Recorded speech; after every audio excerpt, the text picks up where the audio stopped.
All right, thank you, members. I'll call Committee of Supply Section C to order. We're here to discuss the estimates of the Ministry of Energy Mines and Low Carbon Innovation, and I will recognize the Minister. Thank you, Chair. Resolved that a sum not exceeding $121,111,000 be granted to His Majesty to defray the expenses of the Ministry of Energy Mines and Low Carbon Innovation Ministry operations. You've heard the motion. Member for Kootenay East. Yeah, thank you, Chair, and I'm not sure if it's appropriate to call decorum right now with the Chair with no tie, but I'll let it slip right now, but that's fine. We'll leave it there. I'm not sure where we were last time. I think we were talking about jade mining for sure, and we were talking about a moratorium that's been in place for close to 5 years now, and asked the Minister on a couple different things. One of them was the decision that was made by the Tall Tan to shut down the industry for what started out as a 2-year period, then it's extended by 22 months, and now we're here into almost 5 years. The Minister said a few things. She said we're waiting for the end of the period, and I believe she said May 11th, 2024, which is a couple weeks from now. She said that the jade mining show that highlighted some of the issues. I asked, hopefully that wasn't the decision on the moratorium, was just on a sensationalized TV show that made those decisions. She said, I believe they had satellite imagery on the impact of the area. I asked the question was when she said satellite imagery, I said, was there any on the ground observations that backed up the Tall Tan's concerns? She never answered that, but maybe I'll ask it again. She said at the beginning also there was, they're concerned about environmental protection, which I 100% agree with. But I highlighted the fact that this miner has a spotless record. He's been mining, I think, for 35 years in that area, and he's all paid up with everything, and he's compliant, and everything's fully permitted. So I guess the first question would be, what was the Minister presented by the Tall Tan that was based on the decision that was to support the moratorium?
just prior to the minister, I just wanted to respond to the member.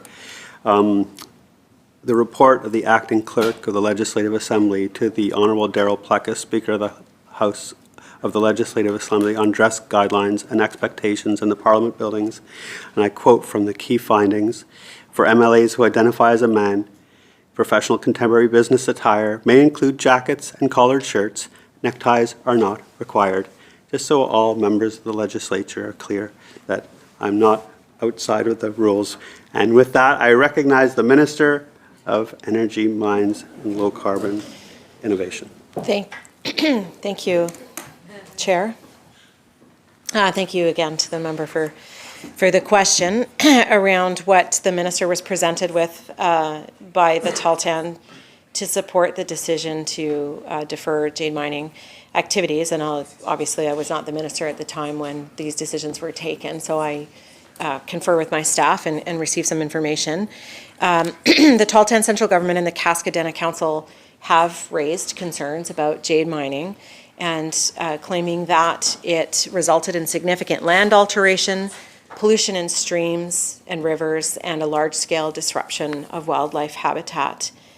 It is, I think, I understand the member is noting that the one operator that he's referring to has, as he has called it, a spotless record, and that is good news. There are more than one operator out on the land. And with respect to regular inspections that are undertaken by inspectors from the ministry that come out of the Smithers office, so is on the ground inspection of activities, and then I had referred to the satellite work as well.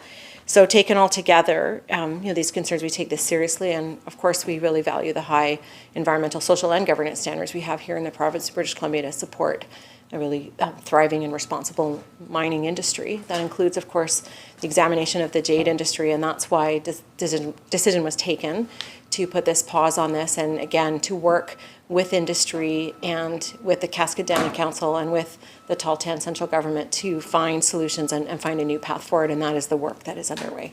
Thank you. Member. Thank you, Chair. Take my time. I'll leave mine on. Well, thanks to the Minister for the answer. A couple things here I have to question.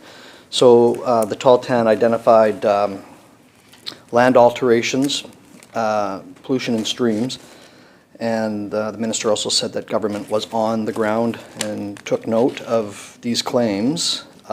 So I guess the question is, and there'll be many more after this because it's opened up a few things, what did the minister specifically receive that showed there was non-compliance to support a moratorium?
Minister.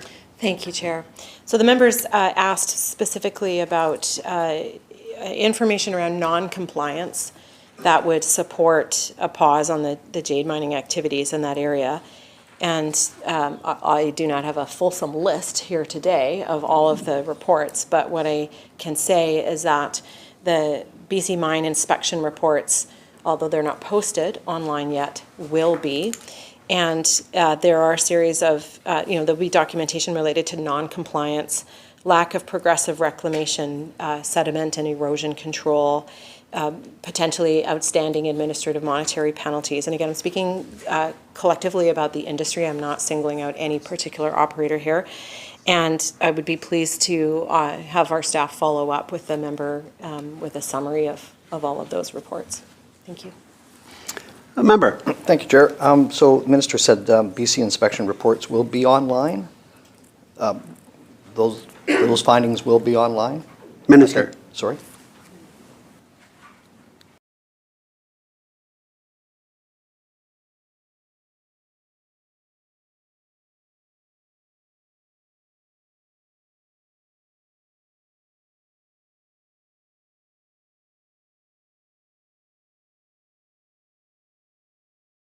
Minister. Thanks, Chair. Yeah, so moving forward, we'll be posting things proactively on the website. They're not there yet, but again, like I said, we can provide a copy to the member, and any member of the public can request those reports. Thank you. Member. Yeah, thanks, Chair. And so I'm not sure if this is normal practice or this is something new, but this has been 5 years ago. This happened. The moratorium happened July 4th, 2019, I believe. So that was 5 years ago. So if this is a normal practice to post these online, I would certainly expect those to be online by now. Maybe the Minister can comment on that.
Minister.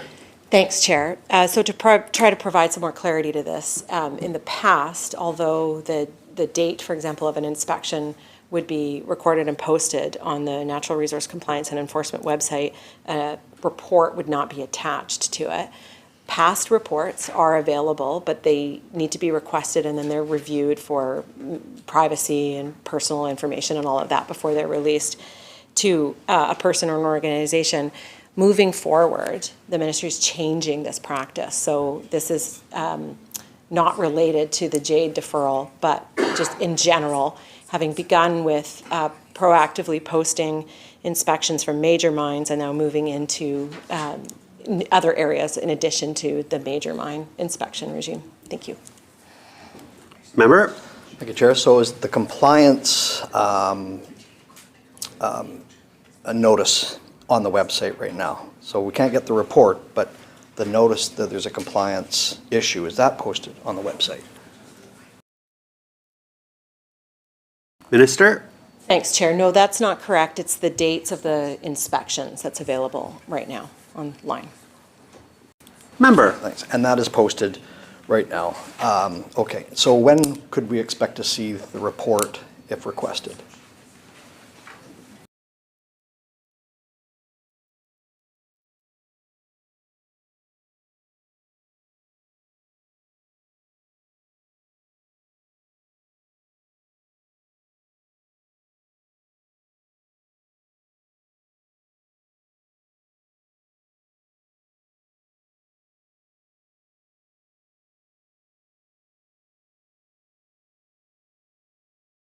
Minister? Thank you, Chair. I think the time it takes probably depends on the volume that's requested. And so if it was a single report, that's one thing. But if it was a 5-year history, for example, that would take longer. Again, I'd offer we can provide the member with a summary of all the inspections, and then he could review that and take a look and let us know if he wanted more information. Thank you.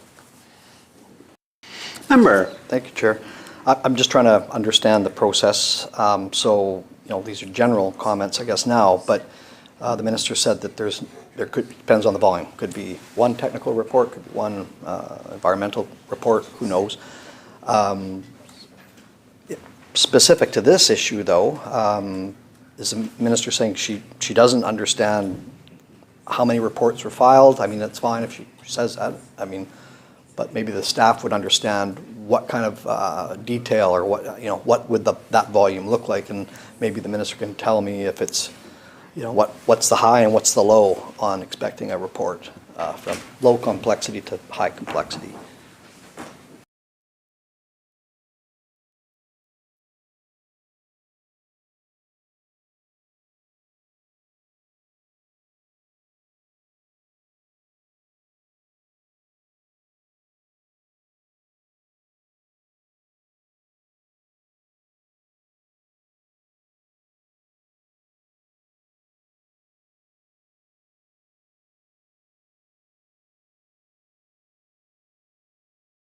Minister? Thank you, Chair. So to be clear, I am referring to compliance inspection reports, not to other types of reports that the member may be referring to. It's not a matter of not knowing how many reports there are, Mr. Chair. It's that we don't have them at our fingertips right now. And so that's why I'm offering that the staff can go back and provide a summary of the material to the member, and then he could let us know what more detail we can provide, and we'd be happy to do that. Thank you. Member? All right, thanks, Chair. And I'm not trying to say that the minister doesn't understand. I'm trying to understand myself, because I don't understand, because this will fall in line with a bunch of other questions I'll have. So I need to understand, what type of reports we're talking about. But we'll go into the next one. Can the minister tell me the moratorium area, the size, and where it's located?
Minister. Thank you, Chair. I don't have the specific size in terms of hectares, for example. It is roughly the northern half of British Columbia, approximately Prince George North. There is a detailed map that's available online, and if the member can't access it and wants specific information, it'll just take us a while and would have to come back maybe later this afternoon or next week. Thank you. Thanks, Chair. Okay, Prince George North, roughly half the province, maybe slightly less. The minister said earlier, it's not just one operator, there's many operators up there. So when I was asking about this proponent that had a great record, there was many proponents up there. I'm not too sure how many those permits are still operable, but my question is, under a moratorium the minister supports, I've asked repeatedly in my questioning that the ministry supports the moratorium. So going on that, if the ministry supports the moratorium, is it the ministry's practice to shut down all proponents and all industry based on perhaps one proponent or a couple of proponents? So I'm thinking of other industries, mining. There's been a lot of accidents in the past. Thankfully, we've done our best to mitigate those. But we could look at something perhaps like Mount Poly. That was a bad accident. We didn't shut down the whole industry because of pollution in streams and other issues that were brought up by the Tahltan. So is it the ministry's practice to shut down an entire industry based on perhaps one or two proponents that fail compliance?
Minister. Thank you, Chair. In answering this question, I want to be clear that we take the environmental standards in the industry and the province very seriously, and our relationships and commitments to reconciliation also very seriously. And so when concerns are brought forward, there's a close examination of that and a discussion that takes place. And of course, I think the member is maybe being a little bit facetious, but not intending to imply that when there's one thing that's why you would shut an entire industry down. And that's not the practice of the ministry. The practice of the ministry is to uphold and inspect and insist and enforce the regulations and the standards that are in place. And that's environmental health, and that's worker safety, and other matters that are big in the mining industry. So I would say in this case, the jade industry, it is a relatively small aspect of BC's mining industry as a whole, obviously very important to the people who practice it. And the decision taken to put the deferral in an area in part of the province, but not the entire province, to give us the space and time to be able to have these conversations with industry and with the nations around a better way forward.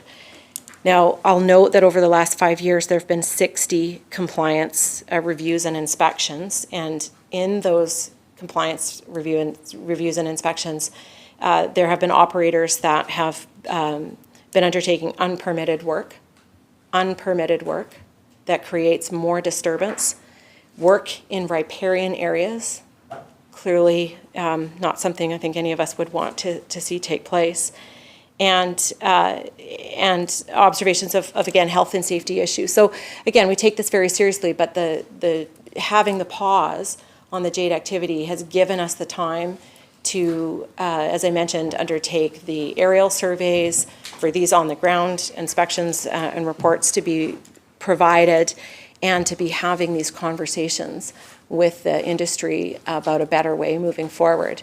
As we've noted and before the lunch hour, that the current deferral period ends May 11th, and so I understand time is of the essence, and that's why I also mentioned that more information will be coming soon. So thank you, Mr. Chair. Member. Thank you, Chair. 100% agree with some of the stuff the minister's just said. Any proponent, any operator that works with no permits, and is in non-compliance of a permit should absolutely be penalized. And depending on the extent of the damage, should face serious consequences. And I think everybody in this room can certainly agree. But we're talking about an entire industry. I referenced to Mount Poly. Terrible disaster. A lot of damage. I think Imperial Metals put in over $100 million just for reclamation work alone on that. It was significant. But Mount Poly being a gold copper mine, we didn't shut down the gold and copper mining industry because of that. There's been compliance issues all across the board. Teck Resources has some issues with selenium. They're trying to mitigate that right now. They're spending billions of dollars on trying to remediate those efforts. But we don't shut down Tumbler Ridge because of some compliance issues maybe in the southeast corner. It's been 5 years. The minister talked about conversations with industry, talked about more surveillance photos. Apparently, we've already got those. 5 years is a long time. This proponent, now, I don't know, maybe I'll give the information to the minister on who this proponent is, just to verify, how compliant they actually were. But the minister, it would be shocking to me if the minister said that there were no fully permitted operations in the northern half of the province that were shut down for the last 5 years because of this moratorium. So it's clear to me, because the minister hasn't argued otherwise, that the ministry supports the moratorium.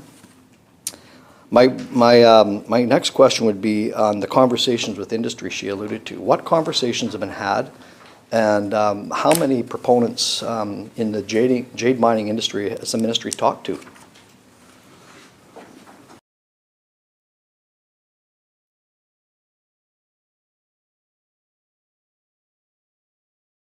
last conversation had.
Minister. Thank you, Mr. Chair. First of all, I just want to address some of the commentary around the scale of the industry and the comparison to other major mines and the mining industry in general in British Columbia. And note that currently, the jade industry generates about $9,000 a year in mineral taxes to the province of British Columbia. This is 0.000, no, sorry, let me restart that. That is 0.001% of the $660 million that's generated in mineral and coal taxes. So again, that's not to dismiss the importance of that to an individual or to a family that has that operation, but the industry is extremely small in comparison. The member asked about the conversations taking place. There's a Jade Placer collaboration, a working group with a number of operators. There are about 8 operators that have been participating in that. There have been a number of conversations over the last 2 months with this concerted effort to determine the next steps. And the operators who have wanted to engage with ministry staff have been very helpful and provided a lot of valuable input. I also just want to clarify for everybody watching at home that when the deferral, the moratorium was put in place, this did not impact existing permit holders, and that nobody was shut down in effect. So people were able to continue under the terms of their permits, and hence a number of inspections that have taken place since, et cetera, et cetera. So this is about pausing new tenures, new activity, I should say, as we work out a better way to see if there's a better way to do this moving forward. Thank you. Member? Thanks, Chair. Well, that's news to me then. So I will be going back to the proponent. Obviously not accurate. It's too bad it took us better part of 2 hours to get to that. When I read the letter,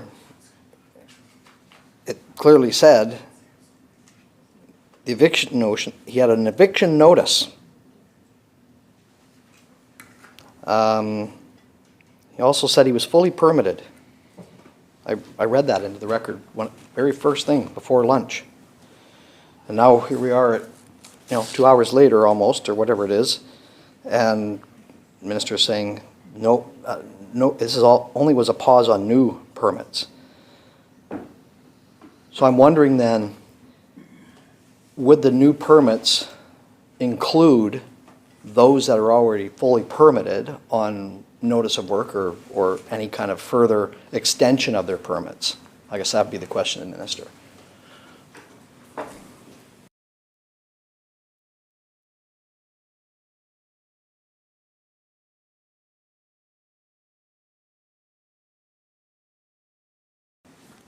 Minister? Thanks, Chair. Just to be clear, at no point did I think I heard the member say that, or when he read the letter into the record, that the province had issued an eviction notice. That would not be the case at all. And the decision that was taken was a pause on new permits. So no new permits have been given since this deferral period came into place and has since been extended, as the members talked about a couple of times. So those with an existing valid permit have been able to continue operations, provided, of course, they're meeting the requirements of those permits. And we've had a discussion now, too, about compliance reviews and inspections to do with that. Thank you. Member? Thanks, Chair. Okay, so we're getting somewhere here. So the ministry does not support the eviction notice, is what I heard, but this was just only a pause on the industry. So it wasn't based on the Taltaz decision. This pause was made by the ministry solely. Is that what I'm understanding?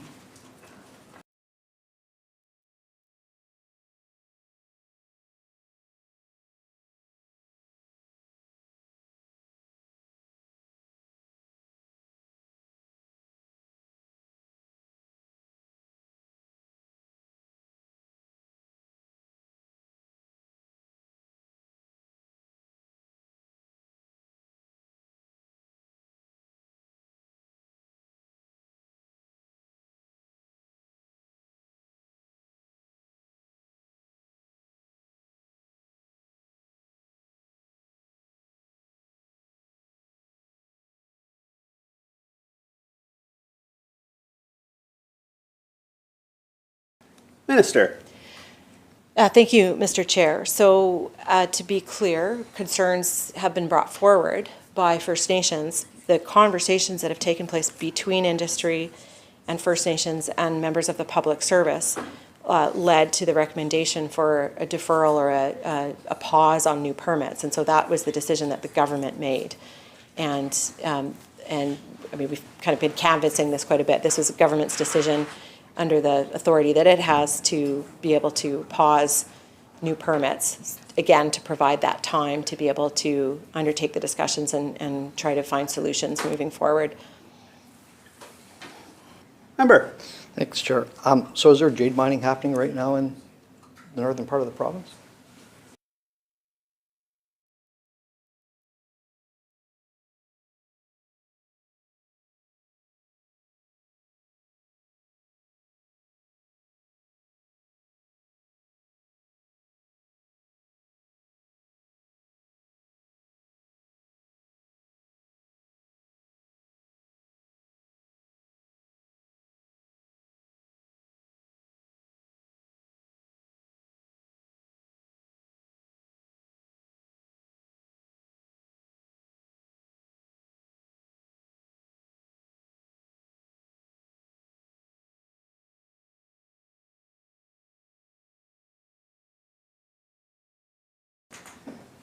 Minister. Thank you, Chair. I can confirm there are active permits right now. I can't confirm whether there's work taking place at this moment in time because it's spring breakup, and so that's not the typical time of year. And I would note that there is jade mining activity that's taking place in other areas of the province that are not included in this permit pause, this deferral area. Thank you. Member. Okay, so not sure if there's any active operations going on at this time in the north, in the moratorium area. That's all we'll refer to here. What revenues were brought in by jade mining in the northern part of the province in the moratorium last year?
Minister. Thank you, Chair. So the member's asking for mineral tax revenues from 2023 specifically for the deferral area. We don't have that information at our fingertips, so we are going to have to go back to get that. As I mentioned before, on average, about $9,000 a year has been the mineral tax revenue from the jade industry across the province of British Columbia. Thank you. Member. Thanks, Chair.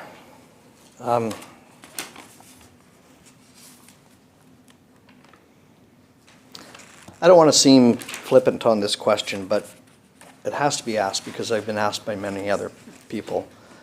Is it the intention of the ministry to starve out jade miners in the northern part of the province? Because that's what they feel like. It's been 5 years. There's no clear direction on what's happening. The minister said that on May 11th this year that there will be the end of a period. I guess the question would be, other than are they trying to starve out jade miners, what does she expect or what is she hoping to see on May 11th?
Minister.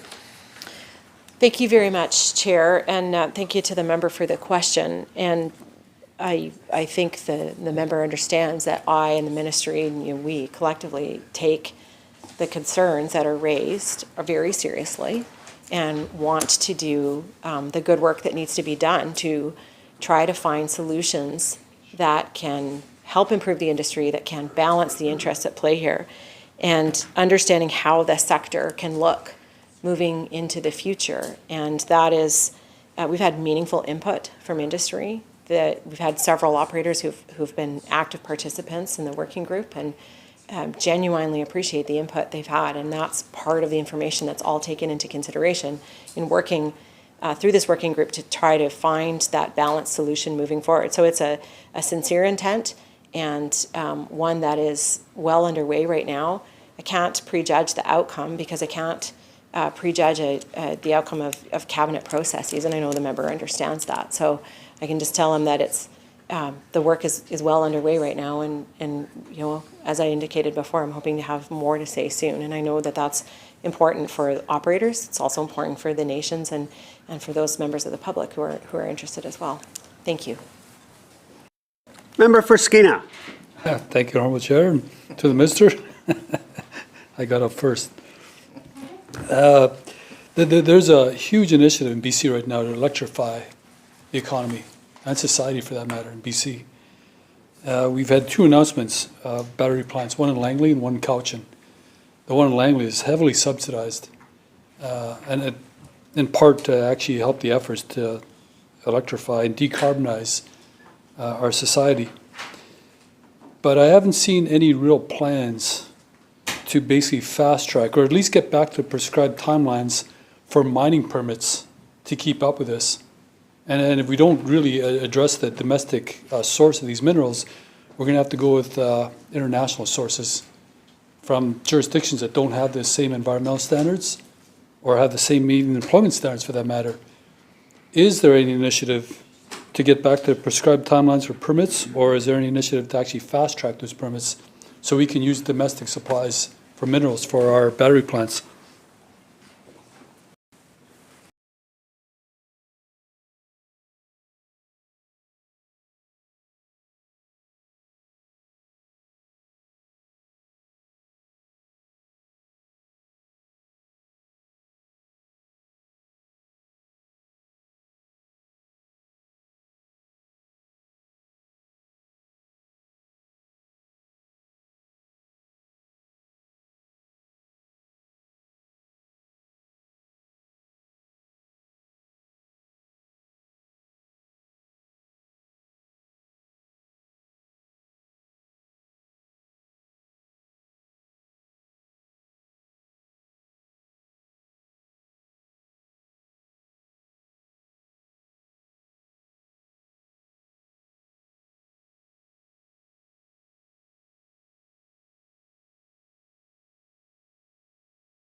Minister.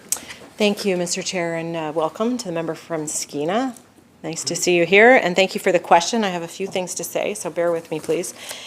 First of all, though, I just want to acknowledge what the member is asking around the importance of critical minerals to the energy transition and the importance of getting these minerals that we have here in British Columbia, 16 of the 31 identified critical minerals on the Canadian critical mineral list, and being Canada's largest producer of copper, for example, and just how important it is to be able to leverage these environmental, social, and governance standards we have here in BC to be able to open new mines and participate this way. And I fully agree with him that being able to do that here in British Columbia, to see a thriving, responsible mining industry gives us opportunities, and that BC is really on the precipice, if you will, of being able to really seize what's, a generational opportunity, in fact, to be able to do this. And it's been extremely encouraging to see this renaissance of interest and the promotion of the mining industry that we have here in BC, and we have a lot to be really proud of. Permitting, obviously, is an important part of the process, and that's one of the ways that we keep those high environmental standards, safety standards, and that we undertake the due diligence that's required in the development of a new mine and bringing it to life. And something that industry has also been clear that the need to see improvements in efficiency and timelines is really important, and we've taken that very seriously. And so what I want to do here is talk a little bit about some of the improvements that the ministry's made in the permitting processes and how we have prioritized this work. So I'll start by saying that we're aware that these are technically complex. They involve multiple agencies, and we need to undertake serious engagement and significant engagement with First Nations as well. Now, there's no prescribed timeline, as the member had referred to it. There's not a prescription or something that's laid out in a policy or legislation that says it must be within this time. But the expected timeline for the referral, for example, one of the types of permits is a major amendment application, and the expected time of referral is 6 to 12 months from the acceptance of the final application to the permit referral. And so one of the ways that we've improved there and in major mines permitting overall is by increasing the capacity of the major mines office staff to focus on applications who, dedicated technical compliance and enforcement unit and Indigenous relations branch, and improving the application process and the information requirement guidance for proponents to really support a clear and efficient process. So it's important that both the province and industry has a clear understanding of what the process is, what the information requirements are. Artemis Blackwater is an excellent example where once the permit application was approved, it was just 10 months when that major mine permit was issued. We are continuously developing and implementing guidance and tools to ensure that the detailed requirements for amendment applications are clear, that they're consistent for industry, and implemented a streamlined review process for smaller amendment applications for smaller operations. It's reduced the timeline from by 1 to 6 months. So major project review timelines have reduced from an average of 259 business days to 164 business days since 2019. Budget 2024 increased funding for mining permits and maintaining a staff that we had to be able to undertake this, and we've been able to reduce the backlog of exploration permits since 2022 by 52%. And through the critical mineral strategy, which, releasing the first phase of the critical mineral strategy in January was a significant expression of this government's support for the industry and the need to prioritize permitting and other aspects of support to the mining industry to ensure its success, and establishing a critical minerals advancement office where staff have been pulled together and can work in a very sort of like a concierge-focused style approach to working with industry in helping them get their permits through as fast as possible.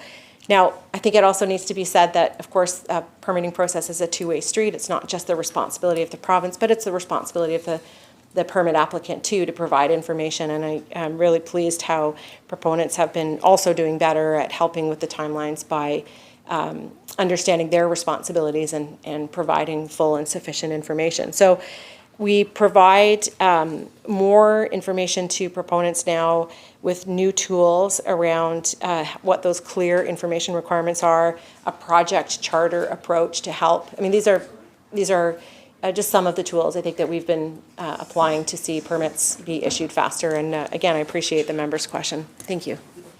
Member? Thank you, Mr. And to the Minister, through the chair, that is not what we're hearing, especially up in northern BC. My colleague from Kootenay East here last summer actually toured all the mines up there to figure out what the potential is for minerals as well as the permitting process. And they couldn't get permits. And we walked through their application, and it seemed to me that every time they fulfilled the application requirements, the government hit them with something else they weren't expecting. I mean, business wants certainty, not only in terms of investment, but also in terms of regulations and permitting especially. And given the timelines to electrify the BC economy, the idea of mineral strategy not keeping up with it is going to mean we're going to have to import our minerals from other jurisdictions.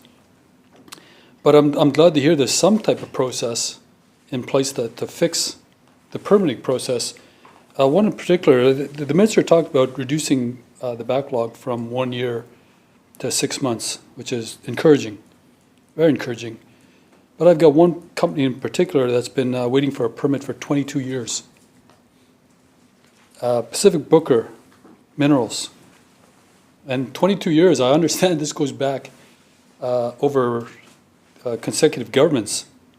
And trying to piece together this story is it's a puzzle.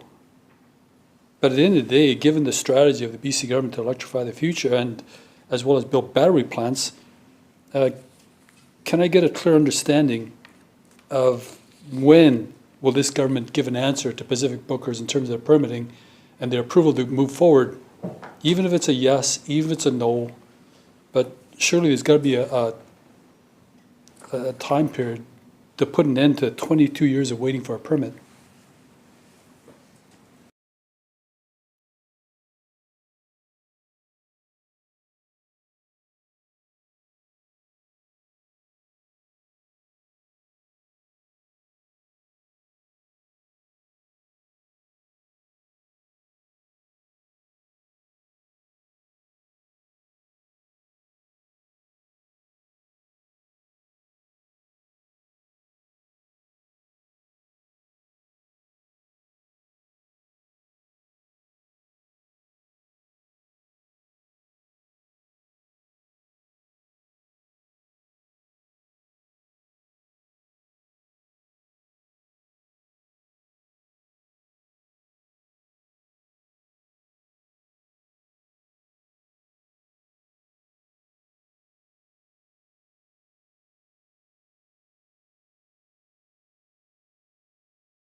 Minister. Thanks very much, Chair. So the members asked specifically about Pacific Booker Minerals. And we are unaware of any permit, any mine permit, any exploration permit anywhere that's been outstanding for 22 years. I'm wondering if the member's referring to a copper gold molybdenum project that applied for an environmental assessment certificate, which was actually denied in 2022. The reasons for the denial are posted publicly online. And so if that is the project that the member's referring to, then the Ministry of Energy, Mines and Low Carbon Innovation doesn't have the authority to issue a mines permit to a project that had its EA certificate denied. Now, if that's not the property and it's something separate, then I would invite the member to submit the details to my office so we could chase down exactly what he's referring to. Thank you. Member. Thank you, Alderman Chair. And yes, it is. But I was on the assumption that they reapplied or they actually appealed it. And we are talking about the Lake Babine area. That's what we're talking about. And really, after 22 years, it was my understanding they hadn't given up, and they were still lobbying the government. They've lobbied the opposition, of course, and we just want to know, is there any intention or any plans to actually review this mine proposal and actually get this in line with the mineral strategy that the BC government might have?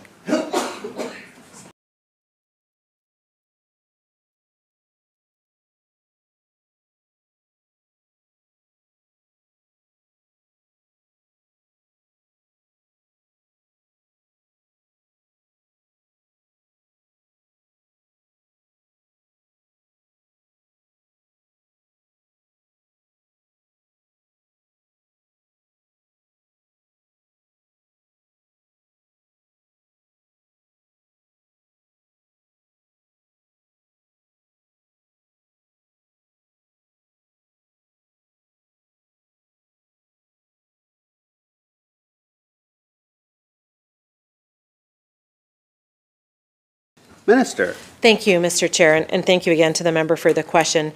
I think actually the best thing I can do is refer him to the Environmental Assessment Office, because if the project intends to appeal or reapply for an environmental assessment certificate, then that's a process they would do with the EAO, and my ministry would not be involved in that process. Thank you.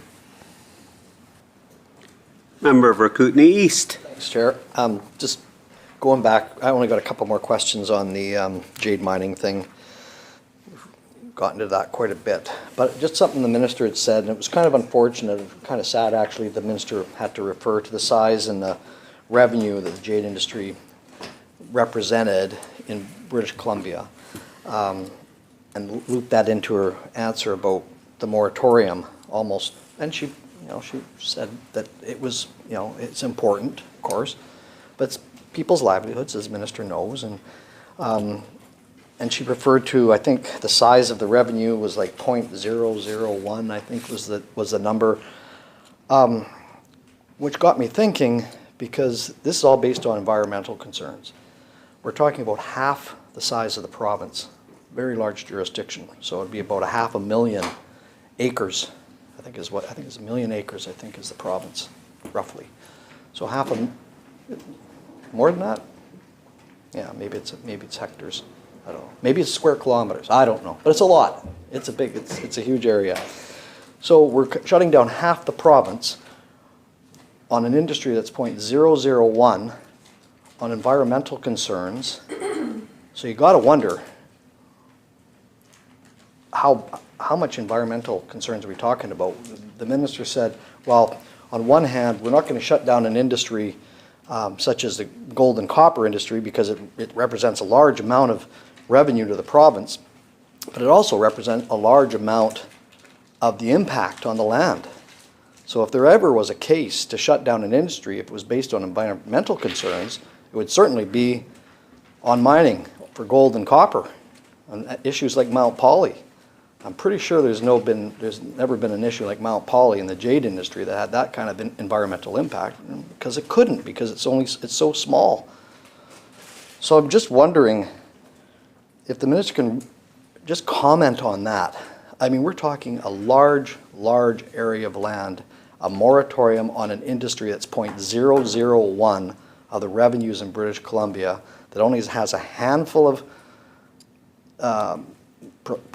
proponents involved, it just doesn't seem to rationalize to me. Surely there'd be enough staff or enough oversight to get this in check so that a generational industry such as jade mining, an industry in fact that's recognized throughout the world for the quality of jade, it's got some very significant cultural significance as well as trade, and quite honestly a lot of people just have fun doing it. So for the impact that we're talking, maybe the minister can just summarize why we come to the point now that 5 years in, we still can't figure this out on an industry that is so small that the minister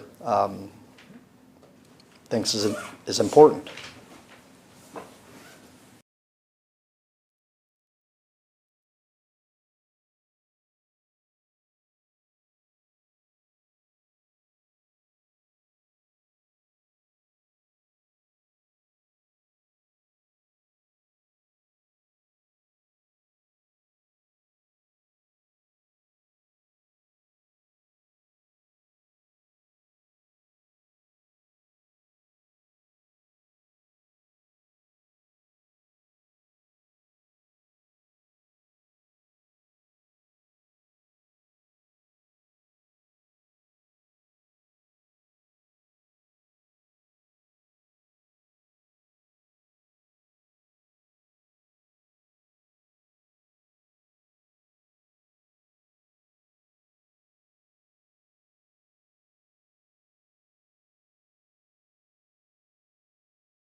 Minister. Thank you, Mr. Chair. Just before I answer, I maybe just for the record want to state through you, Chair, to the member that when the minister doesn't say something, it's not an assertion that the opposite must be true. That being said, let's talk about the jade mining industry here and these decisions that are being undertaken in a really, I think, thoughtful and meaningful way. When the concerns about sensitive alpine habitat, about riparian habitats, things that are important to the Tahltan and the Cascadenae were brought forward, the discussions began with industry and with the First Nations around that. And throughout these questions, I've also outlined some of the concerns that have been brought forward by the on-the-ground compliance reviews and inspections. And, they've raised significant concerns, and I think everybody here is looking for a balanced solution so that to see how industry could move forward. And that's really been the purpose of the deferral of issuing new jade permits so that this time could be taken to do that work. And the jade mining industry is and has been important for those operators that have been active. There have been about at the time of the deferral being put in place, about 60 jobs in the jade mining industry. There are 35,000 jobs in the mining industry across BC. Again, to each of those people, those workers, that job is really significant, whether it's 60 or 35,000. So government has been applying the due diligence, I think, that has been required to have these conversations and make decisions moving forward. And one of the reasons why there is a deadline on a deferral period like this is specifically to ensure that we are able to come to a decision. And as we know, May 11th is when this deferral period is up, and we need to have a decision to bring the certainty that the member is speaking to and the certainty that the nations are looking for, that industry is looking for, and I think some interested members of the public are doing. And then at that time, we'll have that path moving forward, and I think it'll be good for everyone to follow that path, because government can then take the resources that's been applied here and we can move into other important areas that are need the time and the attention too. So it's taken some resources of government to do that, and I know that the people of BC expect us to use those resources judiciously, and I think that's what's been done on this, and that soon we'll see the path moving forward and what that's going to look like. So I thank the member for all of the questions and the concern around the jade mining industry, and hope that that has helped to answer some of his questions. Thank you. Recognizing the member from Kootenay East. Thank you, Chair. Welcome to the Chair. 60 jobs or 35,000 jobs, absolutely, they're all important. Every single job is important in the province. Generational industries such as jade mining, whether it's that or forestry, or it's all important. It's all woven into the fabric of our province, and these lifestyles that these folks have set themselves up for have been in jeopardy. And as this letter indicated, this person's lost his livelihood, his family's livelihood. I'm gonna follow up, because the minister made some comments challenging the validity of this letter, and I'll have the weekend to do that. So no, I'll retract that, Madam Chair. I'll check the validity of it, because I have some doubt now that perhaps it's not accurate. But I'll have the weekend to do that, and I'll definitely be coming back Monday to verify for everybody's information so we can all understand. I just really want to get to the bottom of 5 years of waiting and people still holding their breath. The minister said May 11th, 2 weeks from now, there's going to be the end of this last period of talking and discussing. All good things, but there's a shelf life, like I said, and there's people that are waiting to get back into the industry. I'll finish up with this. The minister made a comment, and I'll quote her. First Nations have a critical role in BC's mining sector. Our approach to natural, and before I say this quote, I'm fully supportive of First Nation reconciliation, partnerships, equity shareholders, the whole 9 yards. As I've heard time and time again, and it's not that we need to be reminded, nobody's going anywhere. We're stronger together than we are apart.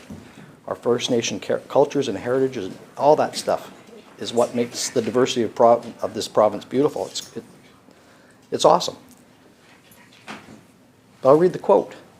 First Nations have a critical role in BC's mining sector. Our approach to natural resource development must be done in collaboration and partnership with the rightful owners of the land.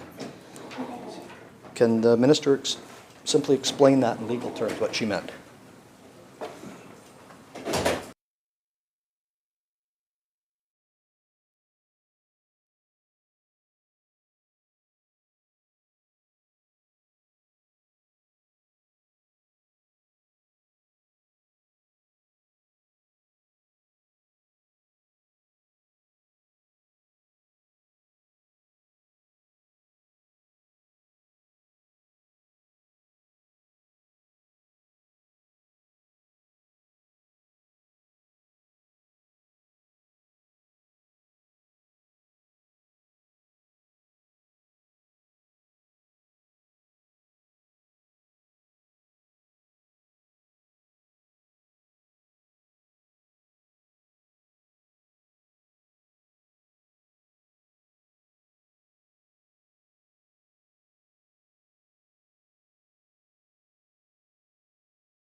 Minister? Thank you, Madam Chair. Welcome to the chair. Thanks again to my colleague from Kootenay East for the question, and he's referring to the minister's statement that came out last year in May 2023 for Mining Month, and really that was intended to highlight the importance of working in partnership with the people who have lived here on these lands since time immemorial. And, you know, I know the member recalls the passage of the Declaration of the Rights of Indigenous Peoples Act and the significant meaning of that act and our commitment, this government's commitment to be working in consultation and cooperation with Indigenous peoples and to be taking all measures necessary to ensure that the laws of BC are consistent with the UN Declaration. And this is work that is ongoing and is before us. It really is the work of a generation, I think, this work that we're undertaking in reconciliation, and our government remains fully committed to undertaking that work, and that's the context I think that the member should take that statement in with. Thank you. Member? Thanks, Chair. 100%. We all have been walking down this path of reconciliation for quite a long time, and in 2019, of course, unanimously supported, DRIPA was enacted. Thunderous applause and, you know, a new hope, a new vision that we can have more inclusive partnerships and equity shareholders in all our projects going forward. But words matter, Madam Chair. And so this statement was taken at, I think it was at a mining conference or something. So industry was listening. So the question was, what was meant by, I'll just maybe even highlight it, rightful owners of the land. Is that the minister's opinion? I mean, it's not meant to be anything other than that, but industry wants to know where the minister's at with her thoughts on how we put applications forward and how we work together in partnerships. You know, I'm highlighting a thing, and we got a couple more here yet that we have to go through that sets up a pattern. So people listen to the minister. She's in a very important role, obviously, that people take direction from her and guidance, and they invest and they participate based on the guidance of the minister. So will the minister please explain it legally what she meant by rightful owner of the land? Minister. Thank you, Madam Chair. Yeah, once again, I'll repeat what I said, and I want the member to take that statement, which was a part of a statement for Mining Month back last May, and my sense of conveying that importance of working in consultation and collaboration and cooperation with First Nations who have lived here since time immemorial. And again, we're speaking of DRIPA and the government's commitment. I would say the House, the Legislature's commitment to undertaking this work with First Nations. And the member is absolutely right that it is there is a pattern here, and that pattern of government is a pattern of undertaking that collaboration, that consultation work. And this is something that I'm really proud to see has been, I think, embraced by the mining industry. And there are so many examples out there of leading companies who are understanding that the way we used to do business here in the province of British Columbia, when it comes to natural resource decision-making, when it comes to undertaking industrial activities on the land, is not the way we can move forward. That this must be done in cooperation with First Nations, in partnership with First Nations. And the number of equity ownership agreements we're beginning to see in some natural resource industries, the impact benefit agreements that companies are reaching with First Nations in whose territories they operate, the amount of employment, the amount of procurement of Indigenous-owned companies is, I think, exactly what we all want to see. So again, I would say to the member that he should take that sentence and that statement in that context of the partnership, collaboration, and cooperation that we all want to see between government and industry and First Nations. Thank you. Member. Thanks, Chair. Fair enough. However, I'd rather not interpret or take into context. Maybe the minister would like to rephrase so it's more clear, because there's legal implications to what she said. And right, wrong, or indifferent, I just want to have it on the record to be clear, and maybe even help the minister to be clear to industry, maybe to rephrase what she meant as far as working together with First Nations, and what the legal precedent or the general makeup is of the land, and how we work together, I guess, would be better to phrase it. The minister could just rephrase her statement.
Minister. Thank you, Madam Chair, and thanks again to the member for the question. And again, I think we're speaking here about the spirit and the intent of the declaration and the implications and the responsibilities that we all have in living up to that spirit and intent. And the member is concerned about what messages are being sent to industry, I think, if I understand him correctly. And of course, in my capacity as minister, I have the opportunity to engage with industry almost on a daily basis, Madam Chair. And I have heard consistently from small operators to major mining companies about the importance of collaboration with First Nations, of partnership with First Nations, and seeing success in their projects. Late last year, I had the opportunity to travel to London, where I met with different investment groups and heard the same again. I traveled there, Nishka representatives were there at the same conference I was at, and we were able to have conversations directly with major mining companies, with investment companies, and hear just about the value of that and the understanding of how British Columbia is viewed in this sense of this deep partnership that's happening with First Nations. And so up in Prince George at a ceremony with Defence Metals and the McLeod Lake Indian Band, signing an agreement on how to work together before the company has even submitted a permit application anywhere. Like I said, this is the way of doing business in the future, and I think we are going to consistently see this understanding. Tahltan and their relationship with Newmont, the Taku River Tlingit First Nation and their relationship with Canagold, the agreements that they have signed on how to work together, the Artemis Blackwater Mine and the work they've done with the Algacho First Nation, for example. And I don't think there's any question about this, and I don't think the member is questioning this either, about this is the way of the future and the way this industry is going. And I think we should all be very proud of that. Thank you. Oh, that was I think. it's intense. Do you need a moment? Would you like me to give you a second? Member. Thank you, Chair. 100% agree. I said at the preface of this question that 100% agree. I don't think anybody disagrees on the partnerships and the opportunities that we're going to be seeing going forward with First Nation communities and non-Indigenous communities. Like we're all in it together. We're 100% behind all this. I specifically asked on the legal reference to rightful land owners. That's the legal term that people kind of are wondering about. So the minister can not respond to that. That's fine. She can stand behind those words. That's okay. But just wanted to get clarity. That's all, because industry's been asking that quite a bit. I've heard it a lot of times. So I'll turn it over to a member from Skeena then. Recognizing the member from Skeena. Thank you, Honorable Chair. Welcome to the Chair and to the Minister. In talking about partnerships, especially in relation to permit applications, that's exactly the way LNG was achieved in BC. There was a few mistakes made in 2004 where companies thought it was business as usual. You don't have to listen to First Nations. LNG Canada and forestry companies actually changed that and actually got our interest into their permit application. So and with the previous government, we actually built on that with communication protocols with the BC government as well as First Nations. So it's a proven technique. It's actually what brought LNG Canada and Chevron LNG to fruition before Chevron left town. My question is completely different, not on mining for a second. It's a pretty simple question. Right now there's vast amounts of coal and propane being exported through Prince Rupert by rail. And currently there's a proposal right now to ship ammonia through Prince Rupert.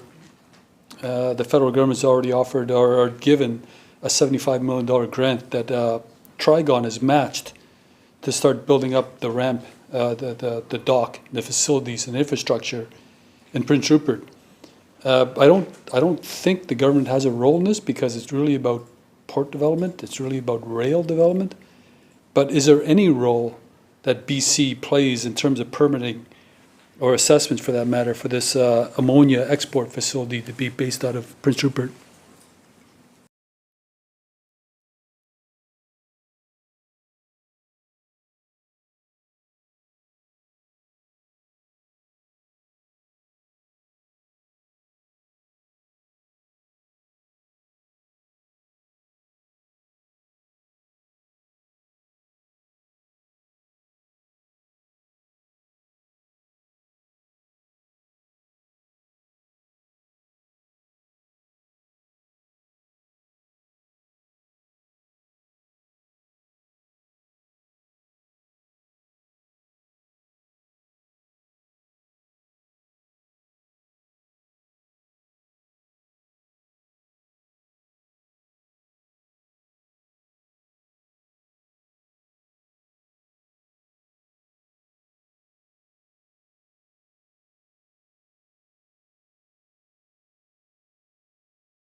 Minister.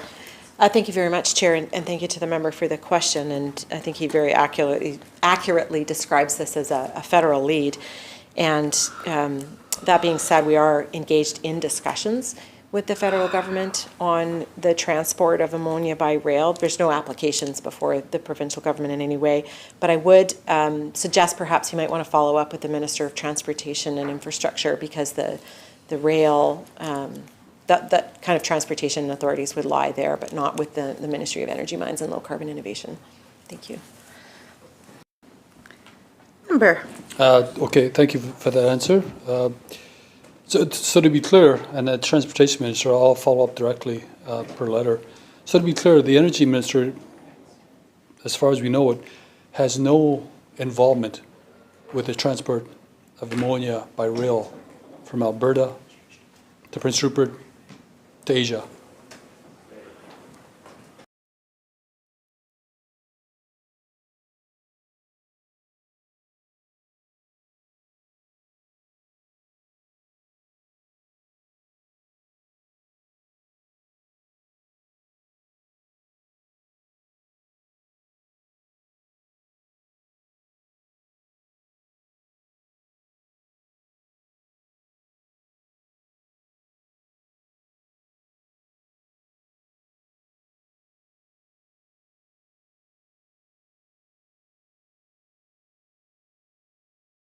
Minister. Thank you, Madam Chair. So the Ministry of Energy, Mines and Low Carbon Innovation, together with the Ministry of Transportation, the province of Alberta, and the federal government are all involved in a working group on ammonia by rail. And like I said, there's no applications that are before our ministry. Thank you. Member. Okay, thank you, Honourable Chair, and through the Chair to the Minister. Now I'm just spitballing here. If this does come to an application stage, because the work's being done, we can expect an application sooner or later. Is the ministry aware of their involvement in terms of permitting or any types of authorization coming from Ministry of Energy and Mines?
Minister. Thank you very much, Madam Chair.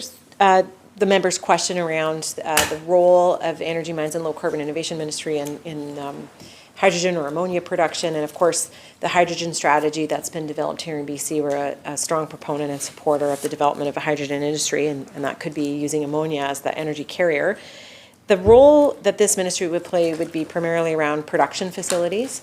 So obviously not in Alberta, but here in British Columbia, for example, like the McLeod Lake Indian Band and their proposed hydrogen production facility.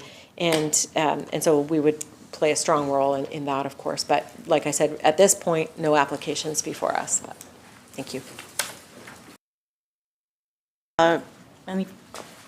Recognizing the member for Kootenay East. Thanks. Thanks, Chair. I'm going to go into another issue now. And this is one I'm sure the minister is aware of. And I can use names here because I've been given the go-ahead. Although I won't use another name in here of a sublease. I'll refer to them as sublease. This is Eagle Plains. And this is in the Goat River area, Iron Range, which they acquired a claim back in 2000, I believe. And then from 2000 to 2019, Eagle Plains carried out geological work, including field geology, geophysics, drilling. During this time, Eagle Plains continually held permits for all work carried out on the property. All reclamation work was completed. Some engagement with Lower Kootenay Band in Tanaha, including a property visit from some Lower Kootenay Band, I'll just call them LKIB, Lower Kootenay Indigenous Band, from 2012 to 2013, or somewhere in there. Held formal meetings with Tanaha in 2018, also held community meetings in Creston during this time. 2020, the property optioned to the sublease company. 2020 to 2022, the sublease carried out 2 drill programs. Current permit was amended in 2020 and is in good standing to October 31st, 2025. The situation was on July 15th, 2022, received notice from LKIB with regard to a moratorium over the Iron Range property and requesting us to stop all work. Option partner Sublease, who was acting as operator, reached out to Curtis Woolham, LKIB, to explain we were carrying out a diamond drilling program. Curtis agreed to let us finish the program and complete reclamation.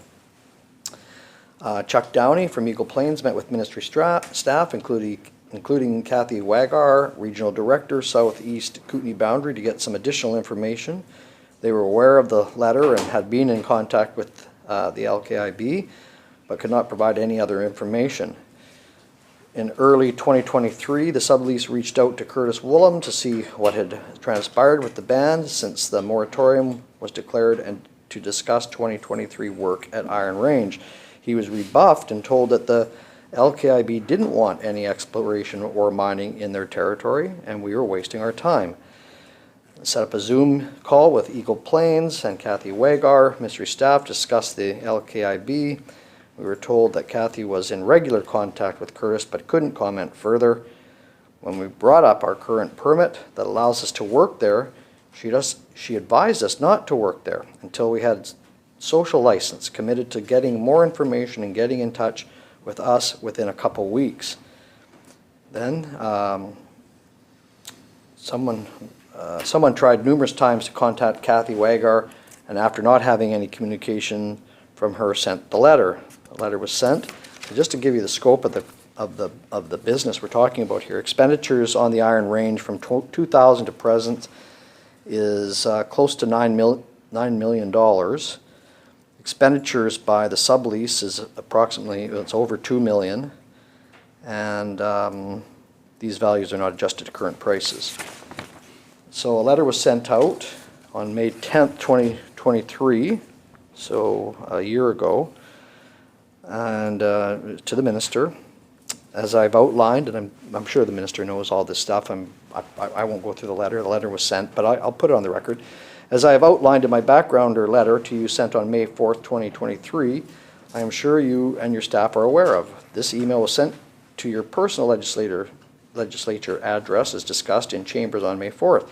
The following are concerns surrounding the Tanaha moratorium of mining activities within the Goat River and Kootenai River landscape units. Effective immediately, it has been ordered by the Akanuki with support from the Land and Resource Council of the Tanaha Nation Council for, quote, calls for no new drilling activities, current permits to be canceled, and all roads and drilled pads to be fully reclamated. In the spirit of clarity, certainty, and fairness, I would like some fundamental questions answered as immediately possible to the current and ongoing operations, expenses, and contracts within this area of the moratorium. So another moratorium was set up. I was actually at a regional meeting with Kathy Wagar, and we asked if the moratorium was, if the proponent was still fully permitted, and she said yes. She also said, you can drill there. I asked the question, what would that look like if they went to drill there? And of course, the response was, well, probably not good. So there were some questions that were wanting to be answered. And the first one is, what is the ministry's position on the Lower Kootenai Band moratorium? Does the Ministry of Energy and Mines and Low Carbon Innovation support the moratorium as a no-go exploration zone? And 3, is the local, regional, and provincial office with Emily issuing permits currently or in the immediate future in the moratorium area? And I can give you those questions again if you didn't get them all. We can answer them individually too if you want, but.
Minister. Thank you, Madam Chair, and thank you to the member for the question around what's been a really challenging situation, I think, for everybody, and really speaks to the importance of good relationships in industry, between industry and First Nations, with the province, obviously, as well. So I can tell the member we have advised the Lower Kootenay Indian Band, or the Yakanuki, as they're also known, that we will be issuing permits. We have issued some permits. I think the advice that was received by Kathy Wigger was sound. And again, it's around relationships and social license, and doing everything that we can to encourage those. We want proponents to be successful. We want them to be successful in their relationships with the nations in whose territories they operate. Thank you. Member. Thanks, Chair. So what I heard the minister say is that there has been communication between the ministry and the Lower Kootenay Band, Yakanuki, that they will be issuing permits. I thought it was already fully permitted already, but maybe that, so they'll be reinstating the permits. It was to my understanding the permits are already in place.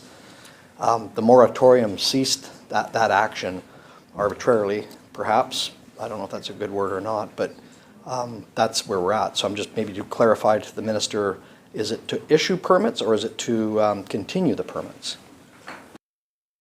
Minister. Thank you, Madam Chair. It's around the extension of the permit, so my apologies for any confusing language there. Member. Thank you, Chair. I'm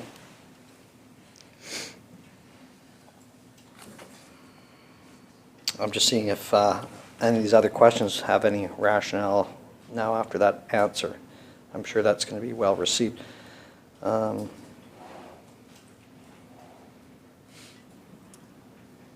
Would you like to? No, sorry, Chair. Can the minister then tell me when those permits, or when that extension of the permits that the at Eagle Plains has now, when they can enjoy getting back to work?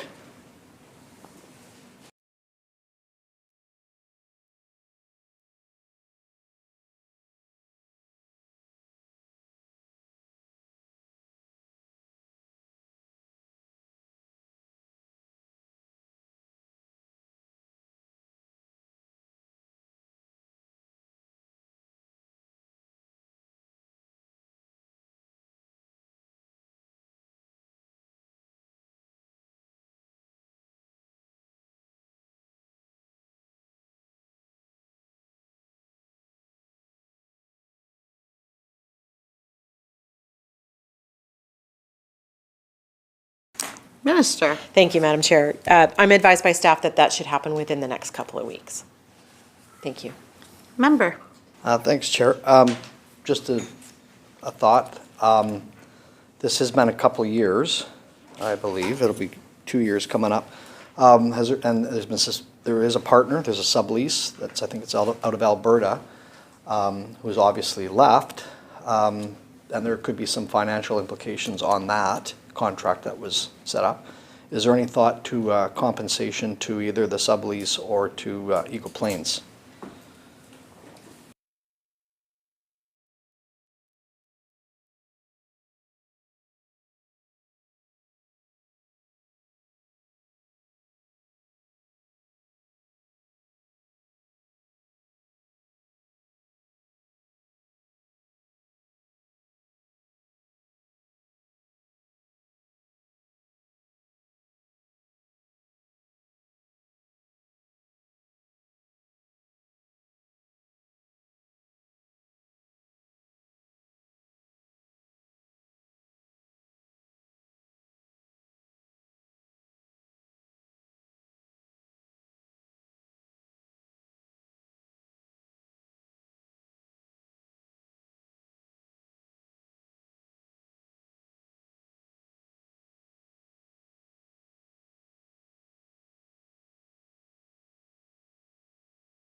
Minister? Thank you, Madam Chair. So we understand that Eagle Plains has applied to the Chief Gold Commissioner for relief from the cost to maintain titles. That's under review. But with respect to an arrangement, a commercial arrangement with a lessor, the sublease that the member refers to as a commercial arrangement, that's not something that the province would have a role in. Thank you. Member? Okay, thanks. I'll be sharing the good news. Maybe the minister has already done that. I'm not too sure if there's any communication that's gone out to Eagle Plains, but maybe that'll be the question. Is the ministry going to send some communication out to Eagle Plains that they will be assuming operations the next couple of weeks?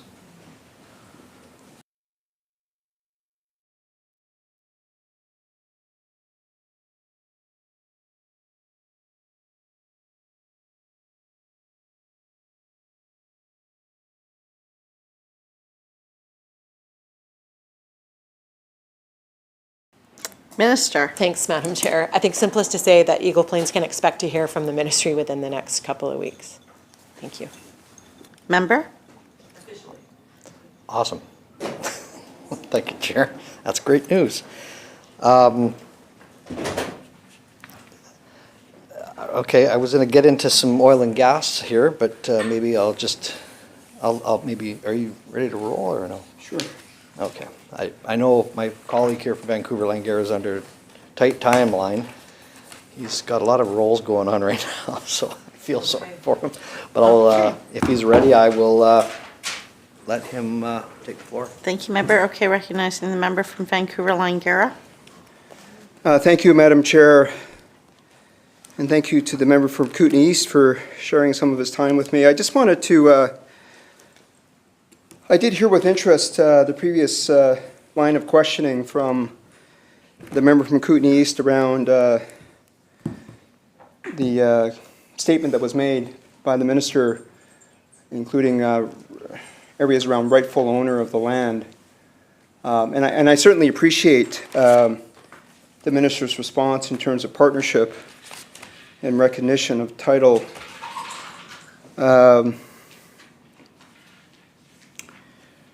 What I wanted to talk to the minister about, though, is the line of inquiry that I've been joining the member from Kootenay East about for the last 2 years since the DRIPA action plan was introduced by government. I think it was in March of 2022, and we had the opportunity and estimates within only about 6 weeks to 2 months to ask the minister's predecessor about the specific DRIPA action plan item, the modernization of the Mineral Tenure Act. And at the time, the minister, and I did speak to this as well on my Bill 25 speech yesterday, at the time the minister said, well, I asked the minister, Madam Chair, what are the specific measurable milestones to accomplish within the first year of that 5-year action plan, 89 actions for implementation of DRIPA? The minister said, well, in effect, we're still assessing that. But he did indicate and confirm that other stakeholders, presumably including mining companies, the mining industry, would be consulted about how that review, the modernization of the Mineral Tenure Act would occur. I know, of course, that with the active claim, legal proceeding with Gitsalada First Nation and Hatchisat First Nation, that was an ongoing review too. But as the minister well knows, that decision has been provided by Mr. Justice Ross back on September 2023.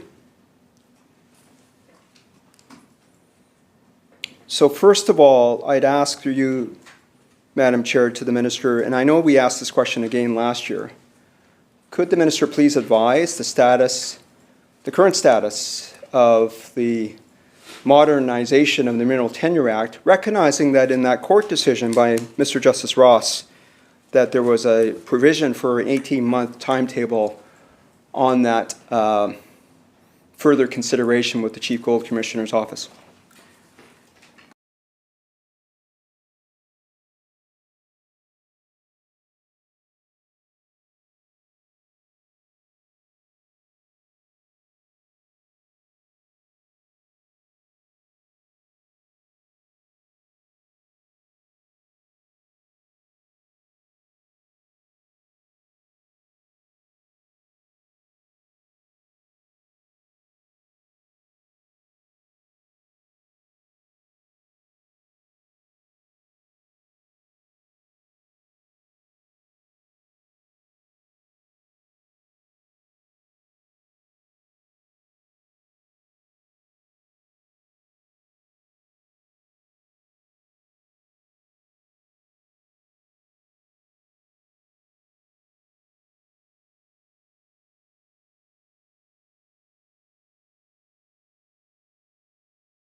Minister.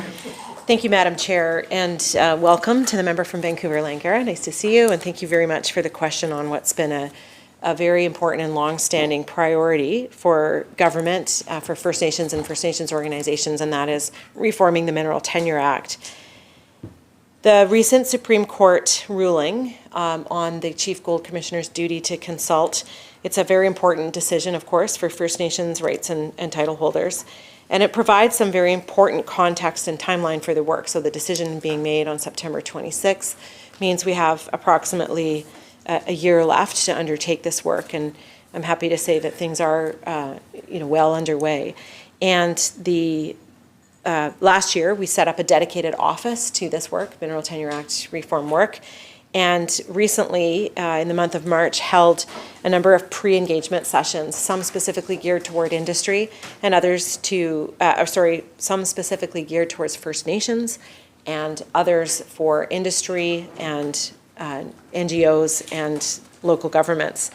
And discussing with those bodies in particular about how to be engaged in the process. How do they want to undertake conversations and dialogue with the province and as we do this work, and how important it is to be able to do this work together. We engaged about 420 people so far in those sessions for industry, NGOs, and local government. And staff have further undertaken to attend regional conferences like the recent Kamloops Exploration Group conference, and had a number of different discussions with companies and with individuals there. So that work continues, and as I said, that the courts have made it very clear about the timeline there. So thank you. Member? Thank you, Madam Chair. We've been at this now for 2 years. The court decision, as the Minister referenced, does overlap with the period of time that we're speaking of. Certainly in terms of the focus of this government to complete the modernization of the Mineral Tenure Act. We now know, of course, through that court decision in September 2023, that the clock is running. The Minister confirms that the government has a year left. I know that the member from Kootenay East and myself have been hearing from industry associations, including AME, relating to this process as it unfolds, and they've made several public statements about their input to government as to how it ought to unfold.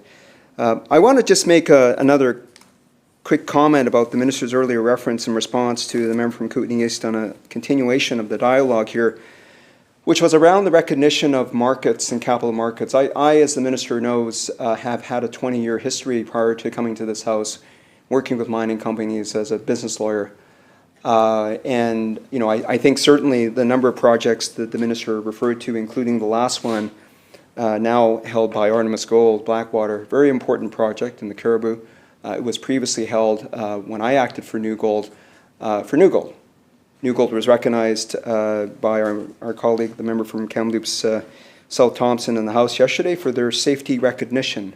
We know, of course, that mining companies in this province operate at the highest environmental and safety standards in the world. When it comes to partnership with First Nations, as the Minister referred to in terms of capital markets in London, Toronto, New York, they all want to know, in terms of investment in this province, what the political risk, the stability of this province is. Political risk, of course, is something that public companies deal with all the time in their offerings. And it's something that has to be described.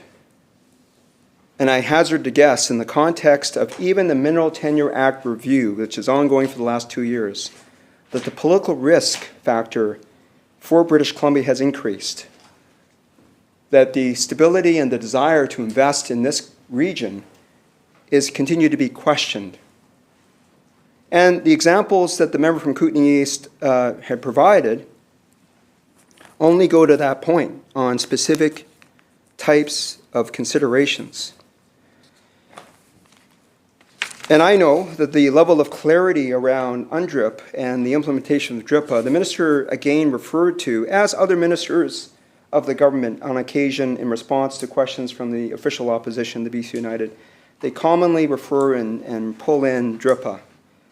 And I will note to the Minister that, of course, the government's own lawyers, in their submissions on this court process with the Chief Gold Commissioner referred to the fact that properly interpreted, meaning even that lead-in word suggests that there has been not proper interpretation. The Declaration Act affirms the application of the United Nations to the laws of British Columbia as an interpretive aid, but does not incorporate the UN Declaration into the laws of British Columbia or create a judicial standard for the alignment of British Columbia's laws with the UN Declaration. Rather, the Declaration Act evidences a legislative intention that government and the Indigenous peoples work together in consultation and cooperation to implement the UN Declaration, backstopped by a robust framework of legislative accountability. I'll stop there for now, but I would just say that that is referred to in paragraph 15, sub 2 of one of the petitions submitted on behalf of the provincial respondents, which include the Chief Gold Commissioner of the province of British Columbia.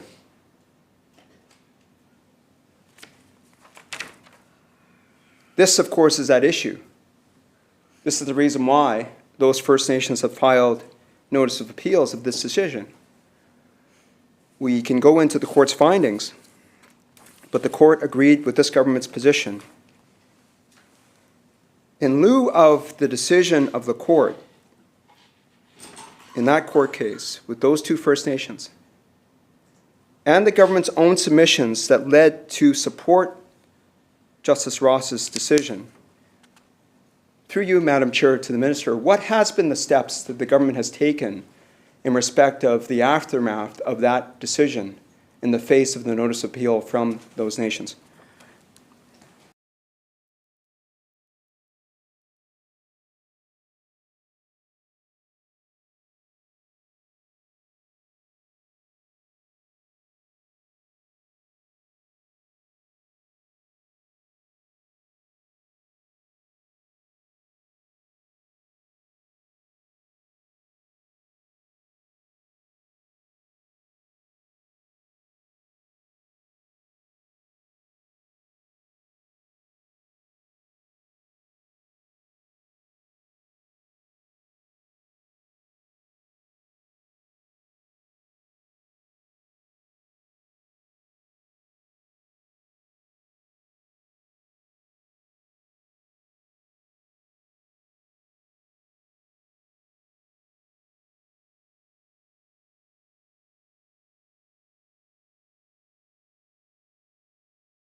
Minister. Thanks very much, Madam Chair. Maybe through you to the member, I'll ask for a little bit of clarification there. He asked around what steps government has taken in respect to the notice of appeal.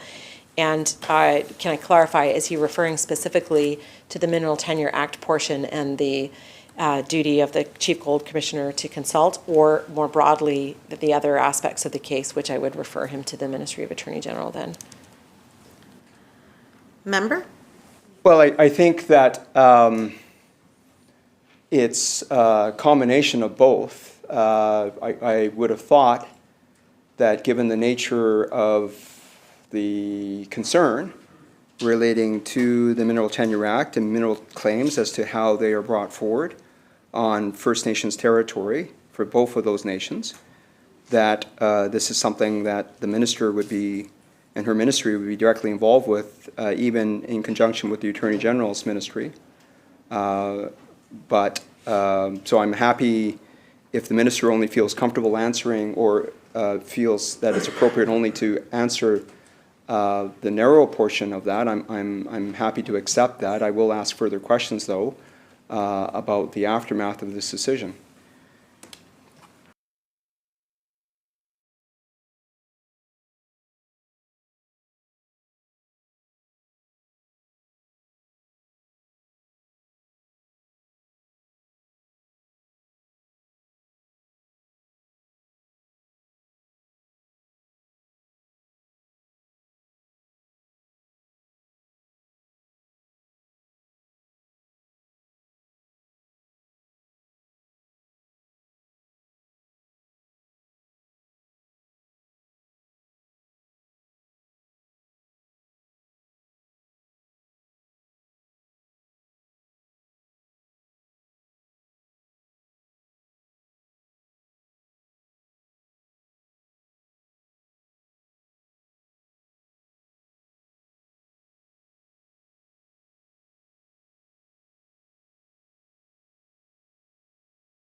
Minister.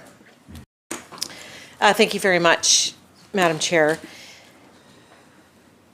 So let me speak specifically to the progress that's been made, the steps that government's taken with respect to I will keep my comments confined to the MTA portion of the decision. So on March 7th of this year, 2024, following an agreement that was reached between the province and the two nations on how to approach that September 2023 Gig'atla v. British Columbia BC Supreme Court ruling, we have implemented new interim measures.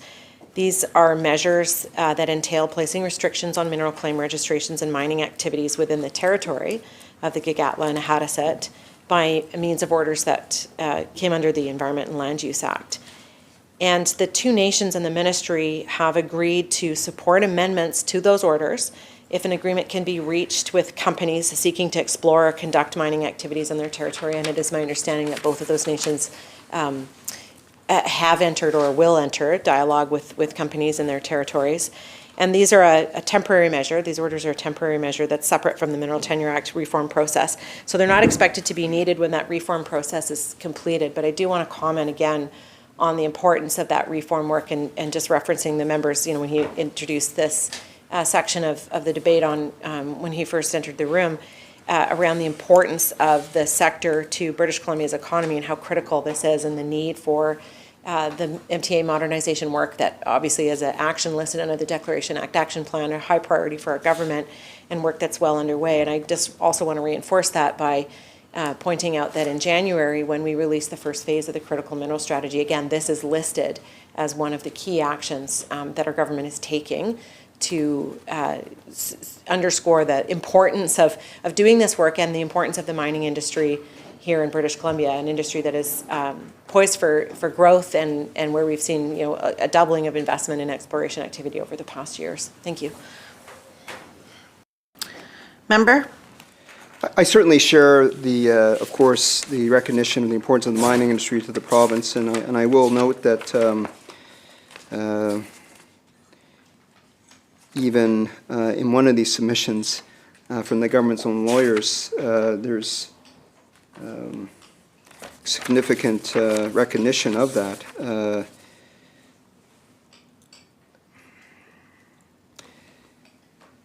But also the fact that, again, in one of the paragraphs to one of the petitions is an understanding, the underpinning of this discussion is that there is a tremendous amount of risk that mining exploration companies take on in the work that they do. And even in the government's own submissions, they say, and the acknowledgement is, the practical reality driving the system is that minerals are hidden and they are only rarely concentrated in commercially valuable deposits. Rarely concentrated in commercially valuable deposits. Minerals are not a resource that is apparent and quantifiable on the surface of the land. Minerals are not like trees or wildlife. This is the government speaking, the government's lawyers speaking. This means that mineral resources must be discovered and developed through high-risk, investment-intensive exploration programs funded by an entrepreneurial private sector. I think that that's good, clear recognition of what we're talking about with the level of risk and entrepreneurship that mining exploration companies take on. We know they're part of the continuum of the mining sector. We have prospectors, we have those who stake mineral tenure claims through the Mineral Tenure Act system. We have early stage exploration companies that seek capital funding, early seed funding, friends and family, private placements of funding that go in. We've got mid-stage, we've got seniors. I've certainly acted for all of those types of companies through the whole continuum. When this government, though, takes steps in the aftermath of this decision, as the minister just described, I respect and understand the importance and the concerns from the two nations for their territories and the mining activities that have been taking place, or the mining exploration activities that have been taking place on their lands. I understand that they have concern with that. The court, though, they went to court, they went through the court process, they had a decision by the Supreme Court of British Columbia. Justice Ross said, government has 18 months. Justice Ross did not overturn the mineral claim permits, exploration or otherwise, for these companies. The minister just described the fact that there were orders in council put in place under the Environmental Land Use Act. This is just another example of how this government is proceeding in a way that undermines the certainty within our mining sector. It sends signals, not just to the junior mining exploration entities, but to the whole continuum. These are important signals. So through you, Madam Chair, to the Minister, can I ask, under this Environment and Land Use Act, how many orders have been provided in the history of this Act, and how many have been provided on effectively a retroactive basis?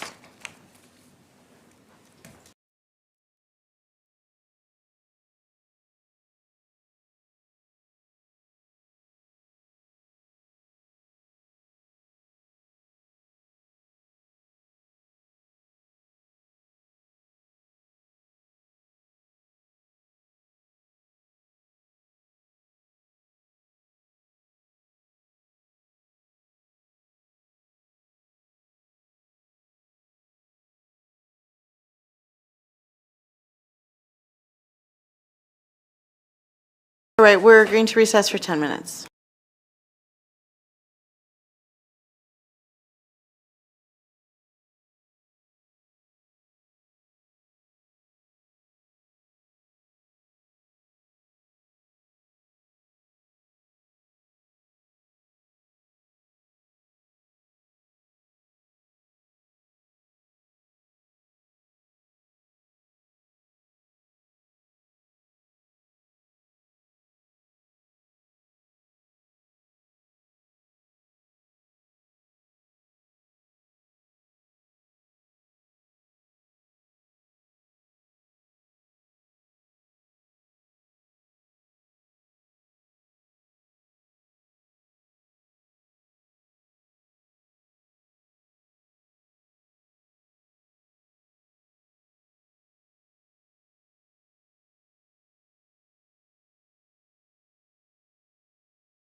Order, and I'm Minister.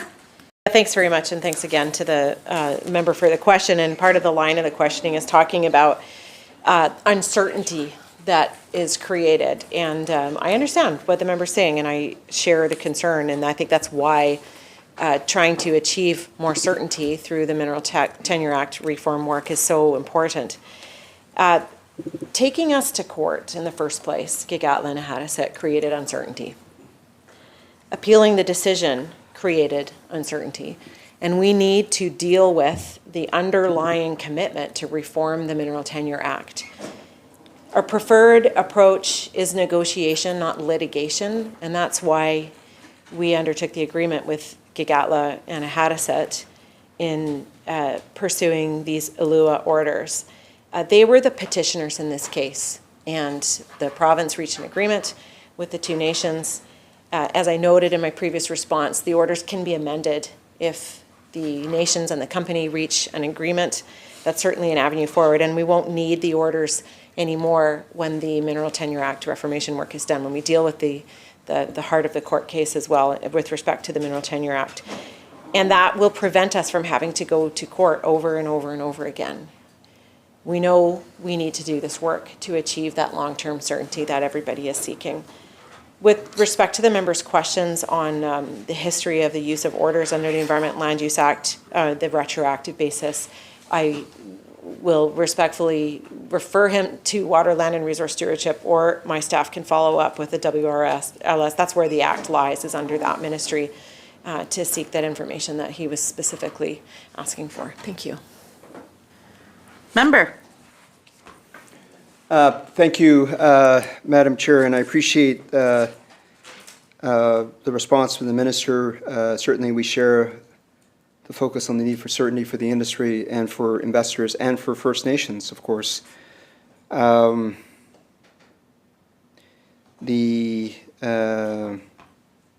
approach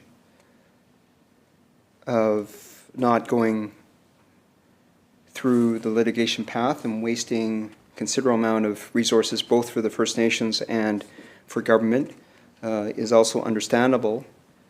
What's not understandable, though, and I would say this from a market point of view and from an investor point of view, and those who are literally on the receiving end of these orders, is seeing a decision of the court which in no way impacted on existing mineral claims in British Columbia. There was no reversal, no impact by the court's decision on the way mineral claims have been staked throughout the province, whether through the Mineral Tenure Online Review System, pre-existing Crown grants, physical staking prior to the initiation of the Mineral Tenure Online System, as I understand it.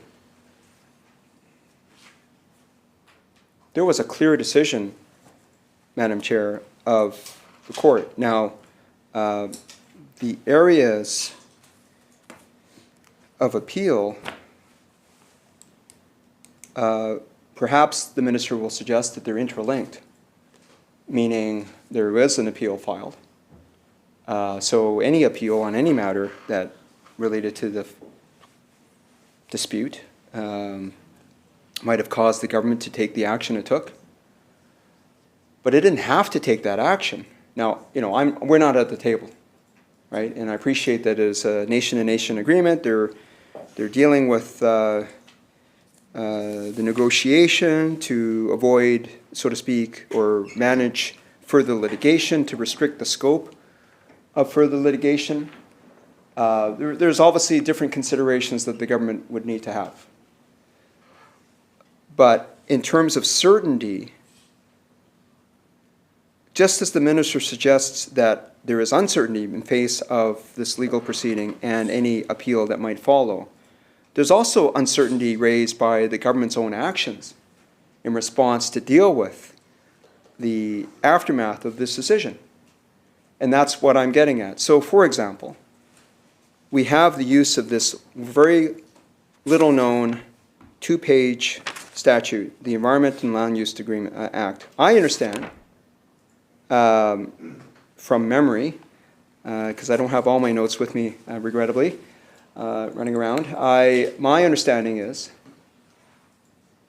that in the history of this act and various orders in council that have been issued under this act, just so that the minister turns her mind to this, because this is affecting mining companies, which look to the Energy Mines Ministry for signals, at least, if not assistance, as to how they're supposed to invest and continue in this province in the face of this action by the government.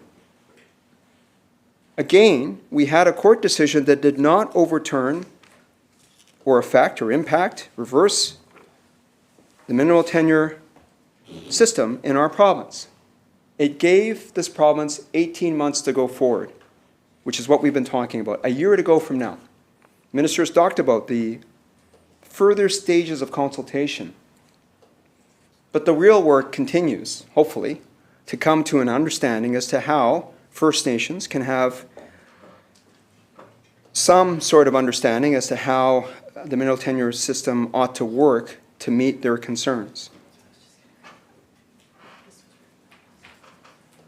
But in terms of these actions, I understand that in the whole history of this ALUA, Environment and Land Use Act, there's never been an occasion where government has put in place orders in council, as it has done, on a retroactive basis.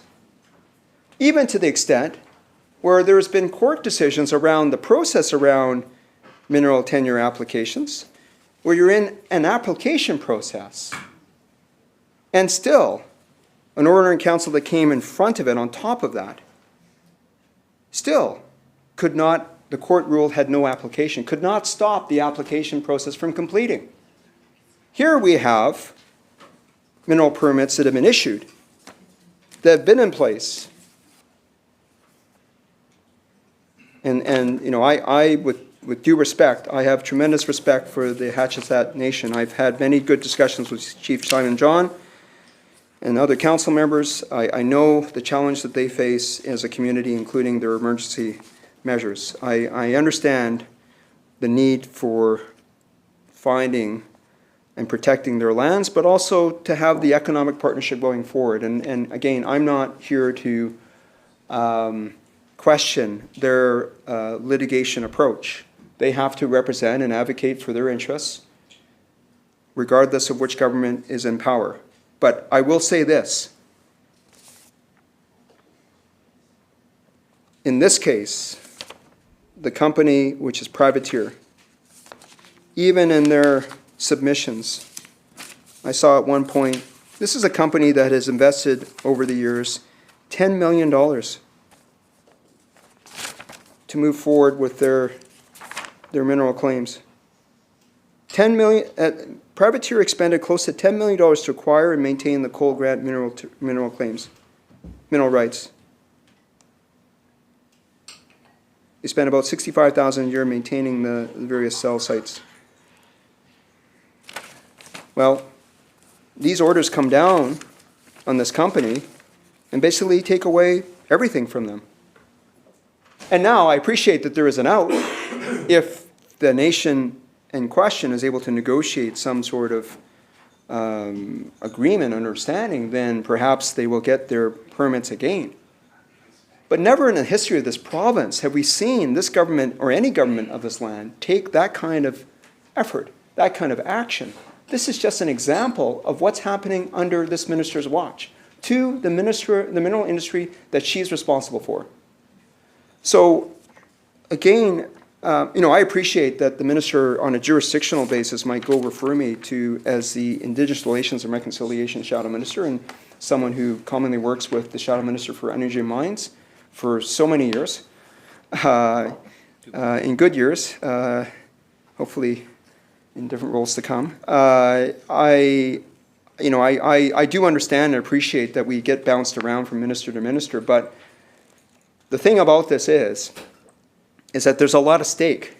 This minister is responsible for the modernization of the mineral tenure regime and the Mineral Tenure Act. And we're talking about mining companies who rely on the Mineral Tenure Act and we're talking about a decision that deals with the Mineral Tenure Act, and now we're talking about orders that have been issued that basically gut what a company has relied upon when they invested $10 million to acquire the claims in the first place. So I do think, Madam Chair, with due respect, that I appreciate that this act might be under a different ministry, but the tools that are being utilized relate directly to the mining sector in this province. So again, I will ask through you, Madam Chair, to the Minister, as she can tell, I'm very concerned about the signal this has sent to the industry. And we've heard this. The member from Kootenay East hears it all the time, every day, every week. Where is this province going? He's given other examples in terms of how mineral claims have been dealt with. And I've joined him for various calls, including in the Kootenays, relating to companies on the ground. Companies whose employees I've talked about in phone conversations making decisions about whether they're going to continue in this industry or whether they're going to have to move their families to Alberta or some other province.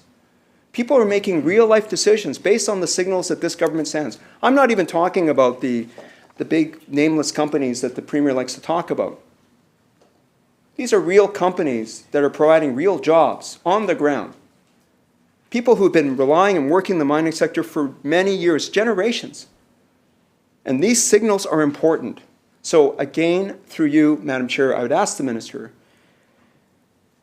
can she please comment on the use of this tool and the uncertainty it causes the industry and those who rely on with their jobs on the certainty in this province for the mining industry to go forward?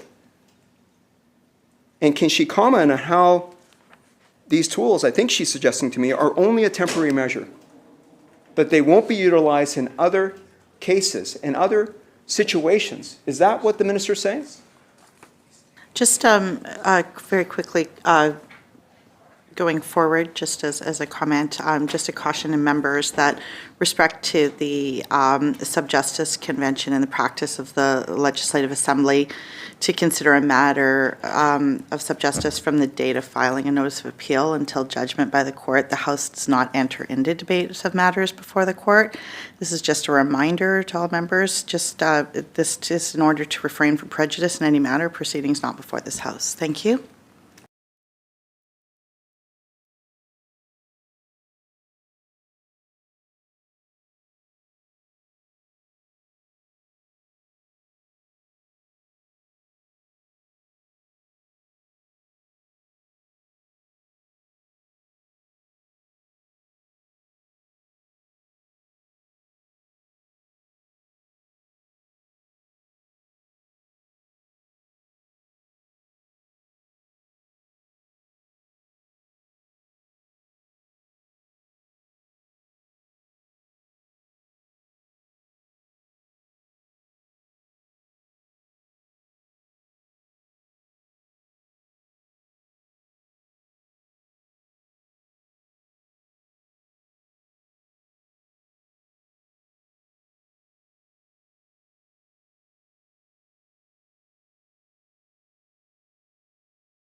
Minister. Thank you very much, Mr. Chair. Welcome to the chair. So thank you again to the member there for the long question and you know, obviously his profound support for wanting to achieve certainty on the land base and certainty for the mining industry. I would say strongly, the signals that we are sending to the mining industry are that true partnership and collaboration with First Nations are required for the long-term success of this industry in British Columbia. I don't think that anybody can argue with that. My message to industry is to participate in the work that we are doing to reform the Mineral Tenure Act, to do the work of building relationships with the First Nations in whose territories they operate. And Mr. Chair, so many of the companies that are active in this province are doing just that. I would submit to the member through you, Chair, that the uncertainty that's created by a series of court cases and by a successful appeal, if that was to occur, in this case, had we not achieved an agreement with the Hadasit and Gigatla, is greater than the risk that's created by the actions that were taken by government, as the member indicated, to manage further litigation, to restrict the scope of the work here. And I don't think that the member would possibly argue that otherwise. To get down to the work of the Mineral Tenure Act reform is a key concern here. And again, it is the key to achieving a long-term viable framework for mineral claims in this province. And we can only do that work if we do it with First Nations rights and title holders, with First Nations organizations, and with industry at the table. I also just want to read into the record, too, that when this decision was taken and announced by government, that Jeff Plant, former Attorney General, made comment, and he said in Business in Vancouver, "I don't think that what has happened here means that the sky is falling on the mineral exploration industry in British Columbia. The tool being used under the Environment Land Use Act is unusual. It's not used very often, but this is exactly the kind of situation where it can be used." As the member noted, and as I answered in previous questions, should the nation reach an agreement with the company in question, then the order can be amended. And I, too, have deep respect for the Ahatisat First Nation, have spoken with Chief Simon John Barry many times over this issue, clearly, in the course of discussion and coming to this decision. And he has assured me several times that he is trying to achieve the respect and the certainty in the territory that he has a responsibility to steward and to uphold for the benefit of his people, and that he in no way wishes to prevent mining from taking place. He is seeking partnership. He is seeking that collaboration with the company. And I encourage him and the company in question, of course, to continue the conversations that they may be having right now, so perhaps they can reach an agreement and the order can be amended. But again, just coming back to the beginning of my statement here, that this is about achieving long-term certainty for all British Columbians in this industry. And the risk of a successful appeal and the justice returning with a decision that eliminated the 18-month suspension could have created so much uncertainty in industry that we have no choice, and we want to buckle down, get to work on this Mineral Tenure Act reform, and that's exactly what we're doing. Thank you, Mr. Chair. Recognize the member for Vancouver-Langara. Thank you, Mr. Chair, and I appreciate the recognition, of course, that the Minister and I both share for the, for example, the Hatchesat First Nation and Gigala as well, of course. But, you know, I think that there's a clear recognition of the, you know, I would agree with the Minister's description of the focus for Chief Simon John and the protection of the territory and for the generations he's had. He's had a history within the industries and many different commercial industries, and he understands the importance of economic partnership, but they are struggling with on many fronts, as we all know. And I know the Minister of Indigenous Relations and Reconciliation has also been in those discussions to lend some support to that nation.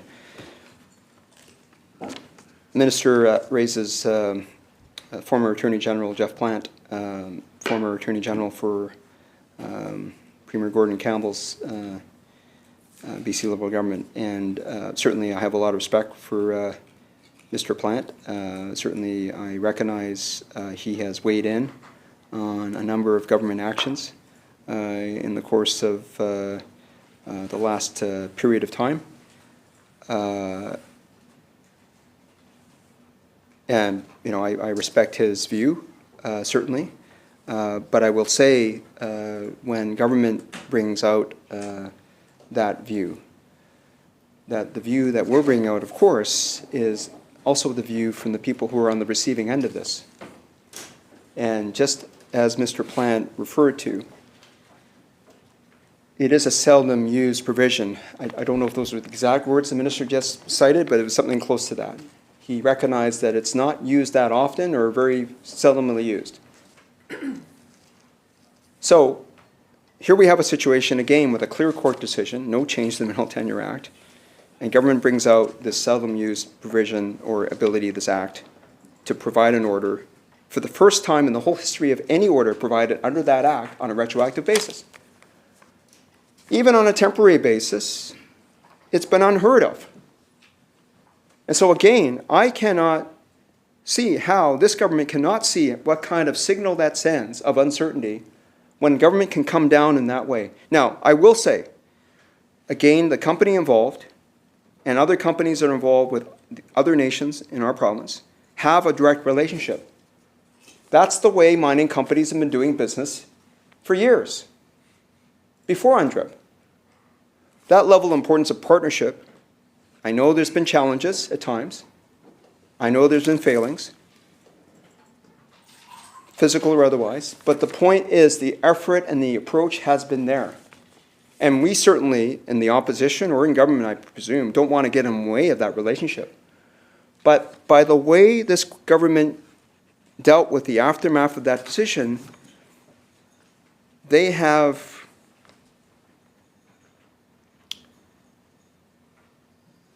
provided a different playing field for those parties to have to work on. And that shifting goal line and that shifting boundary and the rules of how mineral tenure and claiming is to work in this province have clearly shifted by this government, not by the courts, but by this government. So that's the concern. That's when we literally talk about political risk, we're not talking about judicial risk, we're talking about political risk. That's what they mean. It's not a term I made up. It's in the industry for decades. This is what the markets evaluate. This is what investors evaluate. This is why risk factor section in a prospectus for a public company deals with this. It's in the forms of the Securities Act of British Columbia, Ontario Securities Act. This is a requirement to address what the risk factors are. And so I can't see how anyone looking at this in London, in New York or Toronto, the capital market of the country for mining, can look at British Columbia and say, oh, well, I think it needs to be explained. I think the minister has made an attempt to explain that. I do hope that the emphasis on the word temporary is the case. Certainly I see that word in the orders in some places. I understand the government's view on how the expectation that it has on the First Nation and the company involved. In this case, it is privateer. But the fact of the matter is, that's an expectation, that's a hope. Hope certainly does undermine risk because banks, investors can't bank on hope. They can't invest based on hope alone. They need to make sure there's certainty in the regulatory environment in which they're investing in companies. And so this is part of the continuum, and this is the reason why, again, we've heard from different shapes and sizes of mining entities and industry leaders across the whole mining industry about this decision. This is not just a junior mining company, mining exploration minor provision, but it is something that affects the whole industry. So, you know, I think I've said what I've wanted to say about this course. I wanted to come back to the Mineral Tenure Act, the consultation process, and just so I understand it, because I know AME has expressed some concerns, including publicly to the government in some of their statements relating to the scope of the NTA review. Could the minister please clarify what the scope, given that we only have 12 months left in this process, what is the scope of this review?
Recognizing the Minister of Energy, Mine and Low Carbon Innovation. Thank you very much, Chair.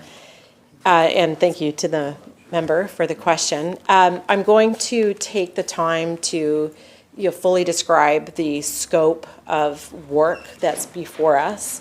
And again, sort of sequentially hit on a few things that I may have already mentioned. But again, the underlying goal of the Mineral Tenure Act modernization is to promote responsible mining legislation through its alignment with the UN Declaration and foster a competitive mining sector.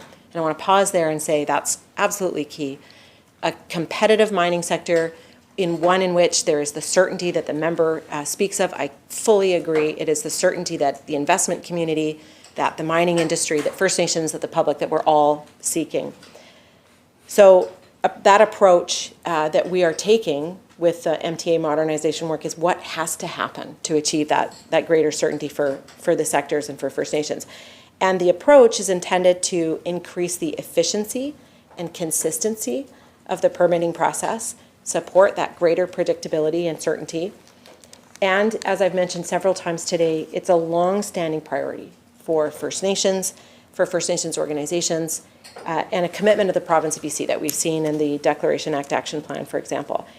Specifically, in Gigatla v. British Columbia, the province was given 18 months to consult and design a regime that allows for consultation with First Nations before registering mineral claims. So the court decision is a component of the MTA modernization work, but a key driver of the work remains the alignment of the statute with the UN Declaration. So right now, staff is currently working on how to navigate the need to be responsive to the court decision and the time that we've been given to do that, and the very complex work and engagement with First Nations, with industry, with stakeholders that needs to take place for the full reform.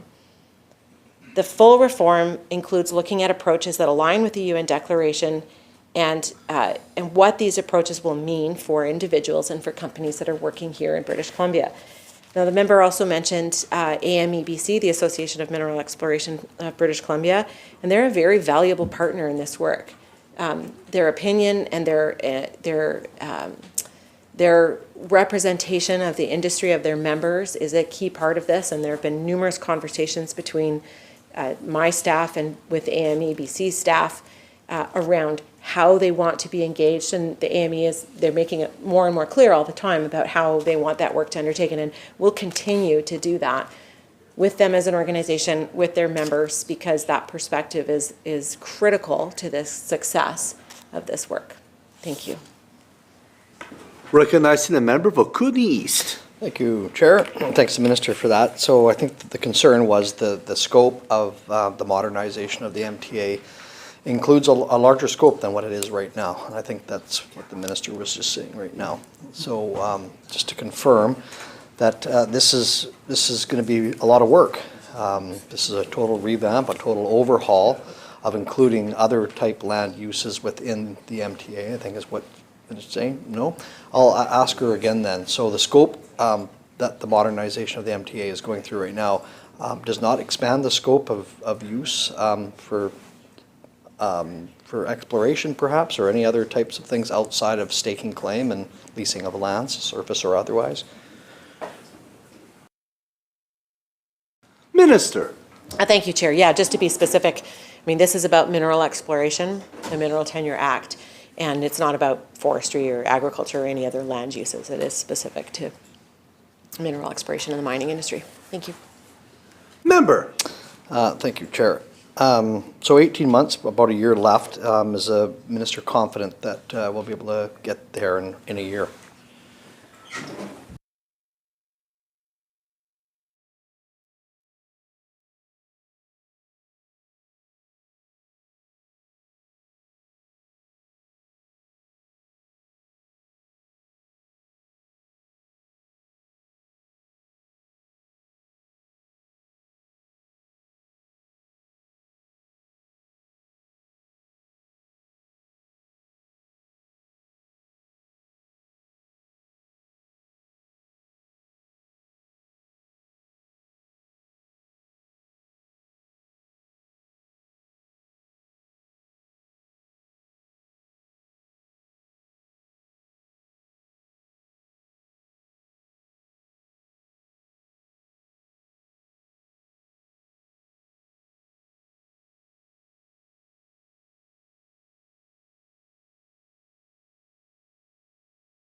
Minister.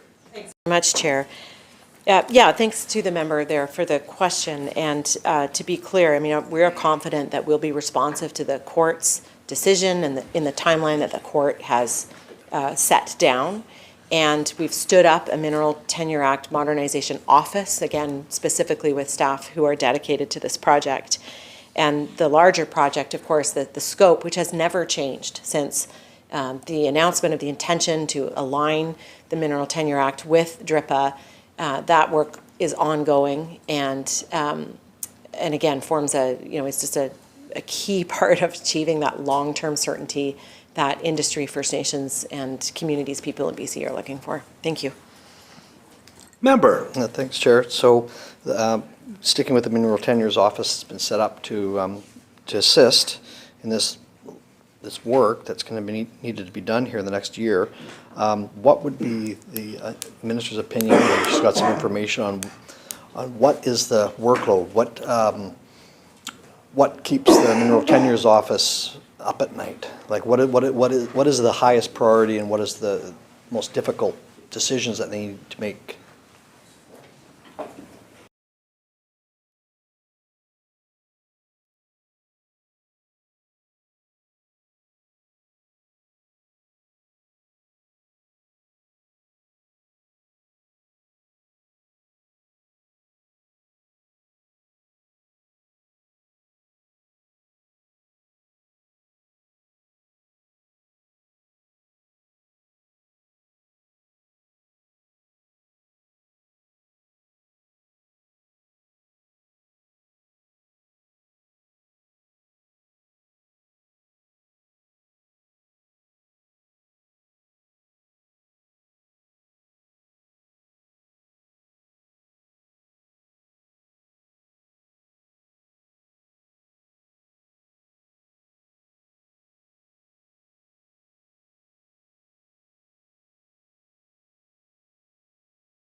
Minister.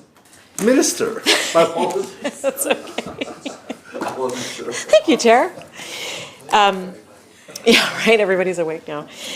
All right, thank you again to the member for the question, and I think it's good to have a strong understanding that the Mineral Tenure Act Modernization Office is a very dedicated crew of staff, and what is absolutely front of mind right now is the work that needs to be done, the focus on engagement in developing the consultation and cooperation mechanisms with First Nations rights and title holders, in the engagement mechanisms for industry, in working with communities, local governments, NGOs, the broad public at large, and how vital it is that all voices form a part of this process, that all voices are heard and have their say, because The end goal here is a viable, operable, workable system that provides the predictability and certainty that people are looking for, that everybody is looking for. And we can't do that if we don't bring everyone along with us. It's absolutely critical to do that work.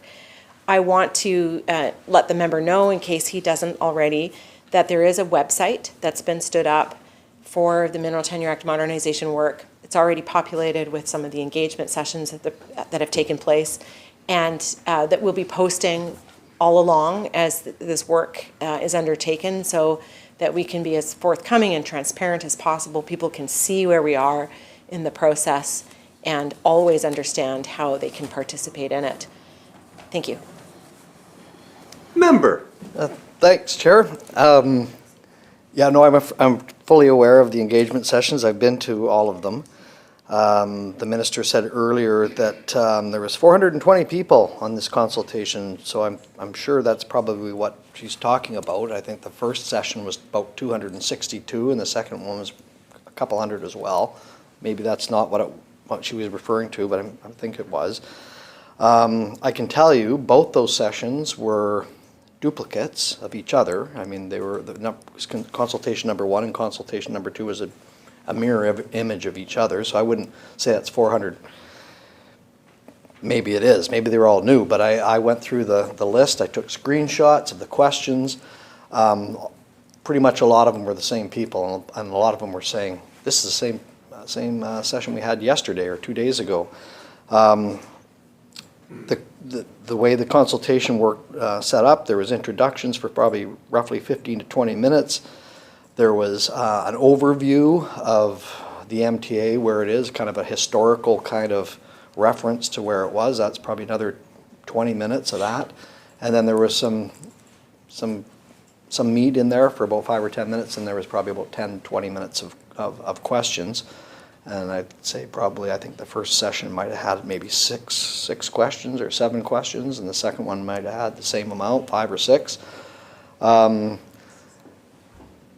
I don't think you're getting through to a lot of people. The free miner certificates, the people that have free miners licenses, challenged in the chat saying we didn't all get the notice, and the ministry admitted that not all those notices went out. There was a problem.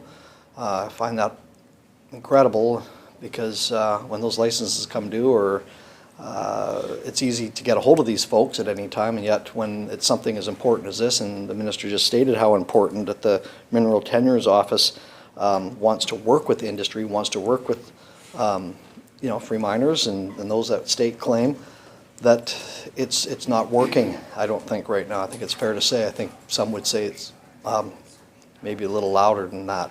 There's a lot of upset people, let's just put it that way, that they're not getting heard.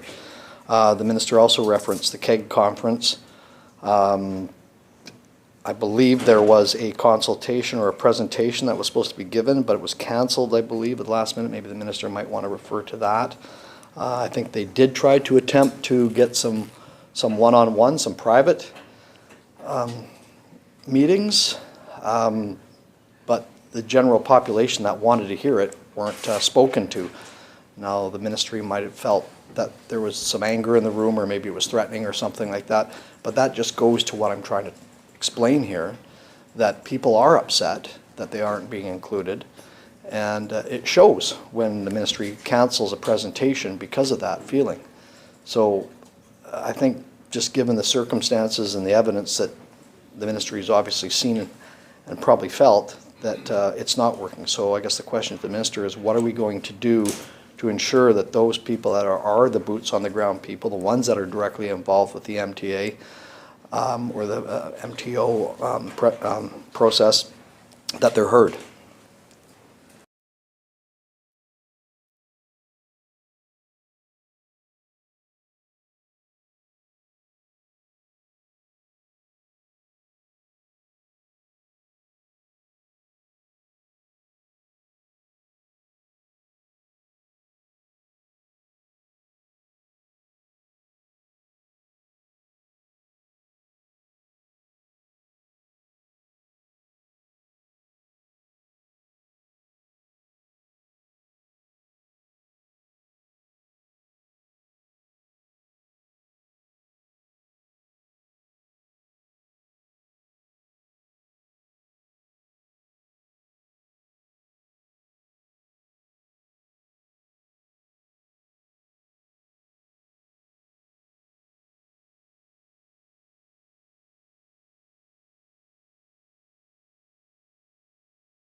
Minister. Very much, Chair. Thank you to the member for the question. I'll just start off by saying this work has just begun. Nobody has missed an opportunity to participate in it. And I'm glad that the member was able to participate in those pre-engagement sessions in March, twice. And if you notice that the sessions were similar, it's because they were. Because there were 2 openings offered to accommodate different people's schedules. So we didn't want to just do it one time only. And that if some people were able to also, like the member, take it twice, then that's great. They got 2 opportunities to hear that and to give some feedback. And they did provide some very, very valuable feedback on how people want to be engaged and have their voice heard.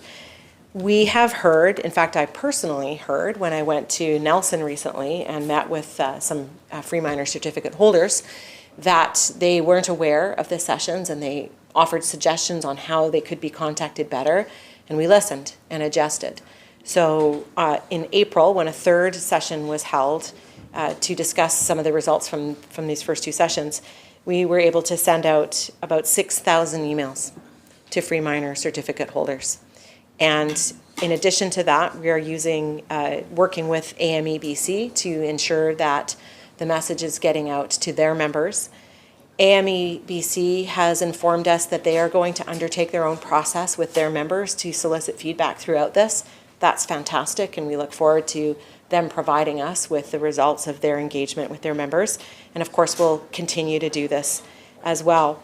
At the Kamloops Exploration Group, the KEG conference, a decision, we heard, well, my staff reported to me, I should say, that what they heard on the first day when they arrived at the conference was a lot of questions about, how to meet and how to get their information in. And they did make a decision to step away from a panel approach where you would hear from a few voices at a microphone and enter into much more personal dialogues back and forth instead of a presentation and then some response from the floor. And so they were able to undertake a number, it wasn't an attempt, it was a number of different conversations with individuals and organizations there, and realize just how valuable that is. So staff will continue this approach. So going to Minerals North, for example, in Kitimat, and undertaking the same approach, continuing with that, continuing to work with AMEBC, of course, and then being responsive and changing as needed. And I think that's exactly what happened here, is hearing from people about how they were wanting to be engaged, hearing that they weren't getting the notifications, and then adjusting the system accordingly. Thank you. Member. Thanks, Chair. 6,000 emails went out. Well, it's a good thing that you ran into a couple free miners in Nelson then, I guess. That's a lot of emails, 6,000 that would have been missed if not for that chance. But I won't go any further on the MTA stuff other than it sums it up. I took screenshots of the different questions that were going through the chats and stuff, and a lot of it I can't read. But one I will, and it said, it's from a guy named, I'll just give his initials, JB. This session is not talking about proposed MTA reforms. It's talking about the engagement process, as the minister said. So it's not really engagement. It's talking about engagements. That's, they were wanting some more meat into that, what the reform looks like, what are the options that are out there, how does the scope change, those kind of things. It's not wholesome enough, I think, is what I'm getting at. But I need to shift a little bit here, and I need to get a question before we're out. Just into oil and gas, if that's okay. You got, sure. Yeah, shift change.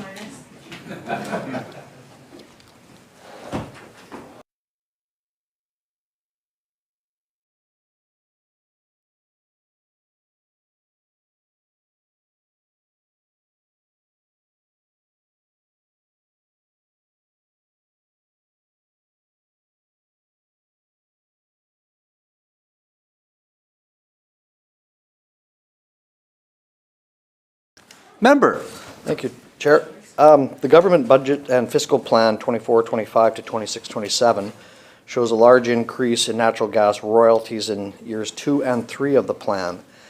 In fact, the royalty forecast for year 3 is double that of year 1, or close to it. 24-25 is 754 million, 26-27 is 1.428 million, or sorry, 1,428 million. The question is about Blueberry River First Nation implementation agreement that was announced in January 23. Its goal is to the goal is to ensure, quote, Blueberry River members can meaningfully exercise their Treaty 8 rights and provide stability and predictability for industry in the region, unquote.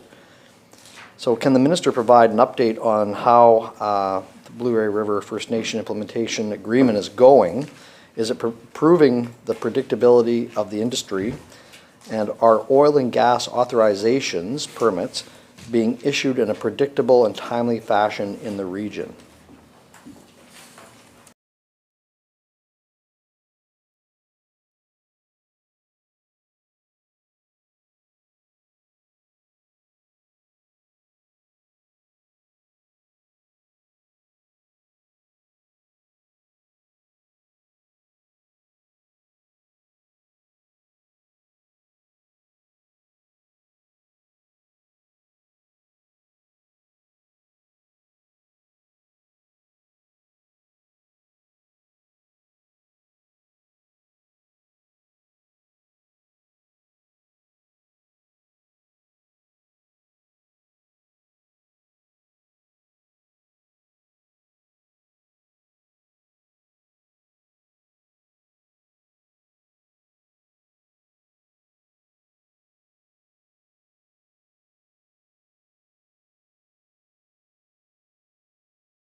Minister. Thank you very much, Chair.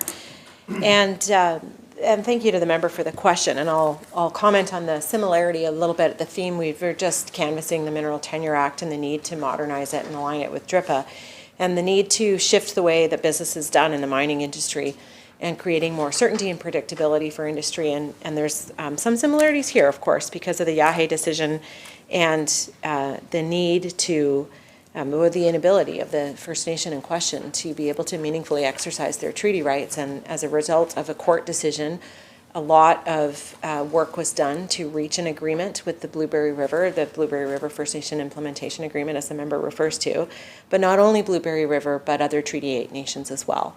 And so a number of agreements there to redefine the way that we do business in the oil and gas industry in their territory so that they can meaningfully exercise their rights and that we can account for cumulative impacts of years and years and years of industry decisions in their territory and the impact that's had on them. I want to also comment on the complexity of this agreement and that it takes time and that we are learning a lot, and that is not just the province and the nations, but industry as well. So specifically, with respect to where we're at on the implementation of the agreement, over the past year, the BC Energy Regulator has actively reviewed and reached decisions on hundreds of oil and gas permitting applications. The BC Energy Regulator has issued permits within the Blueberry River First Nation claim area that adhere to a new consultation process and development rules, like ground disturbance caps and environmental conditions that flow from the agreement with Blueberry River and the other Treaty 8 Nation agreements as well. In 2023, the regulator approved 644 oil and gas applications in the Blueberry River First Nation civil claim area. In the same year, in 2023, the regulator made 780 statutory decisions that resulted in 1,058 wells approved. That's in contrast to 288 wells approved the previous year. And also approved 86 pipeline projects. Between January 1st of this year and March 31st of the first quarter, the regulator's already made 159 statutory decisions, resulting in 252 wells approved and 21 pipeline projects approved. And further, the commissioner recently sent a letter to all Treaty 8 nations just a few weeks ago, communicating that the regulator is shifting to a notification level consultation for applications that will have low to no impacts to treaty rights. And so we'll see some significant changes there. And then finally, and welcome further questions from the member, of course, I just want to note that in addition to the consultation work and the decision-making changes that have been initiated, that new landscape level development and restoration plans are underway with some of the Treaty 8 nations, including Blueberry River First Nation. Thank you. Member. Thanks, Chair. Thanks for the answer. Historically speaking, 1,058 wells approved, I think 644 applications. There's a bunch of stuff there, but I'm interested in the historical. The year before, quite a difference. I think I know why. But can we go back perhaps 10 years historically on what that looks like? Are we seeing, because what I'm getting at here is we've got some forecasting here of 754 million in 24-25 and 1,428 million in 26-27. How do those forecasts look? Because I'm sure the forecast was based on historical information and data, and I'm not sure if what we're seeing here in the Blueberry River region matches that historical data. So I'm just wondering if the trajectory we're on right now will certify that those forecasts are correct.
Minister. Thank you very much, Chair. So the member is pointing out the changes, the increases in anticipated revenue.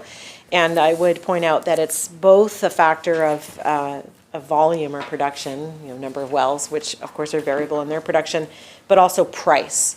So he did ask for some historical records. I can't go back 10 years, but I will just read into the record the new wells that have been approved. In 2019, it was 690. In 2020, 538. In 2021, 304. In 2022, 288, as I had said, and then 2023, 1,058. So just for way of comparison, in 2019, the volume figure he would be looking for would be 53,173 units, million cubic meters, and 2023, 69,043 million cubic meters. But again, the price is a big part of the anticipated revenues, and we can dive farther into that if the member wishes. Member. Chair, I'll ask one last question. I don't think I'll get it today, but maybe staff can just maybe calculate it for me. And it's going to, sorry, it's back to Placer. But I'll just put it on the record. I don't need the answer right now. And it's just on revenues from placer mining for the latest update, I guess it would be 2023. I guess you'd probably have those revenues. That would include placer claim registration, payment in lieu of exploration and development work, registration of documents, placer lease applications, placer lease rental payments, and I think that's probably about it. If you can get me those revenues, and also what does it cost the ministry to regulate the placer industry? I ask the minister to move a motion. First, I'll just confirm we'll get that information for Monday. And Honourable Chair, I move that the committee rise and report progress and ask leave to sit again. The question is that the committee rise, report progress, seek leave to sit again. Those in favor? Aye. Oppose? The motion is carried. Thank you, members. This committee now stands adjourned.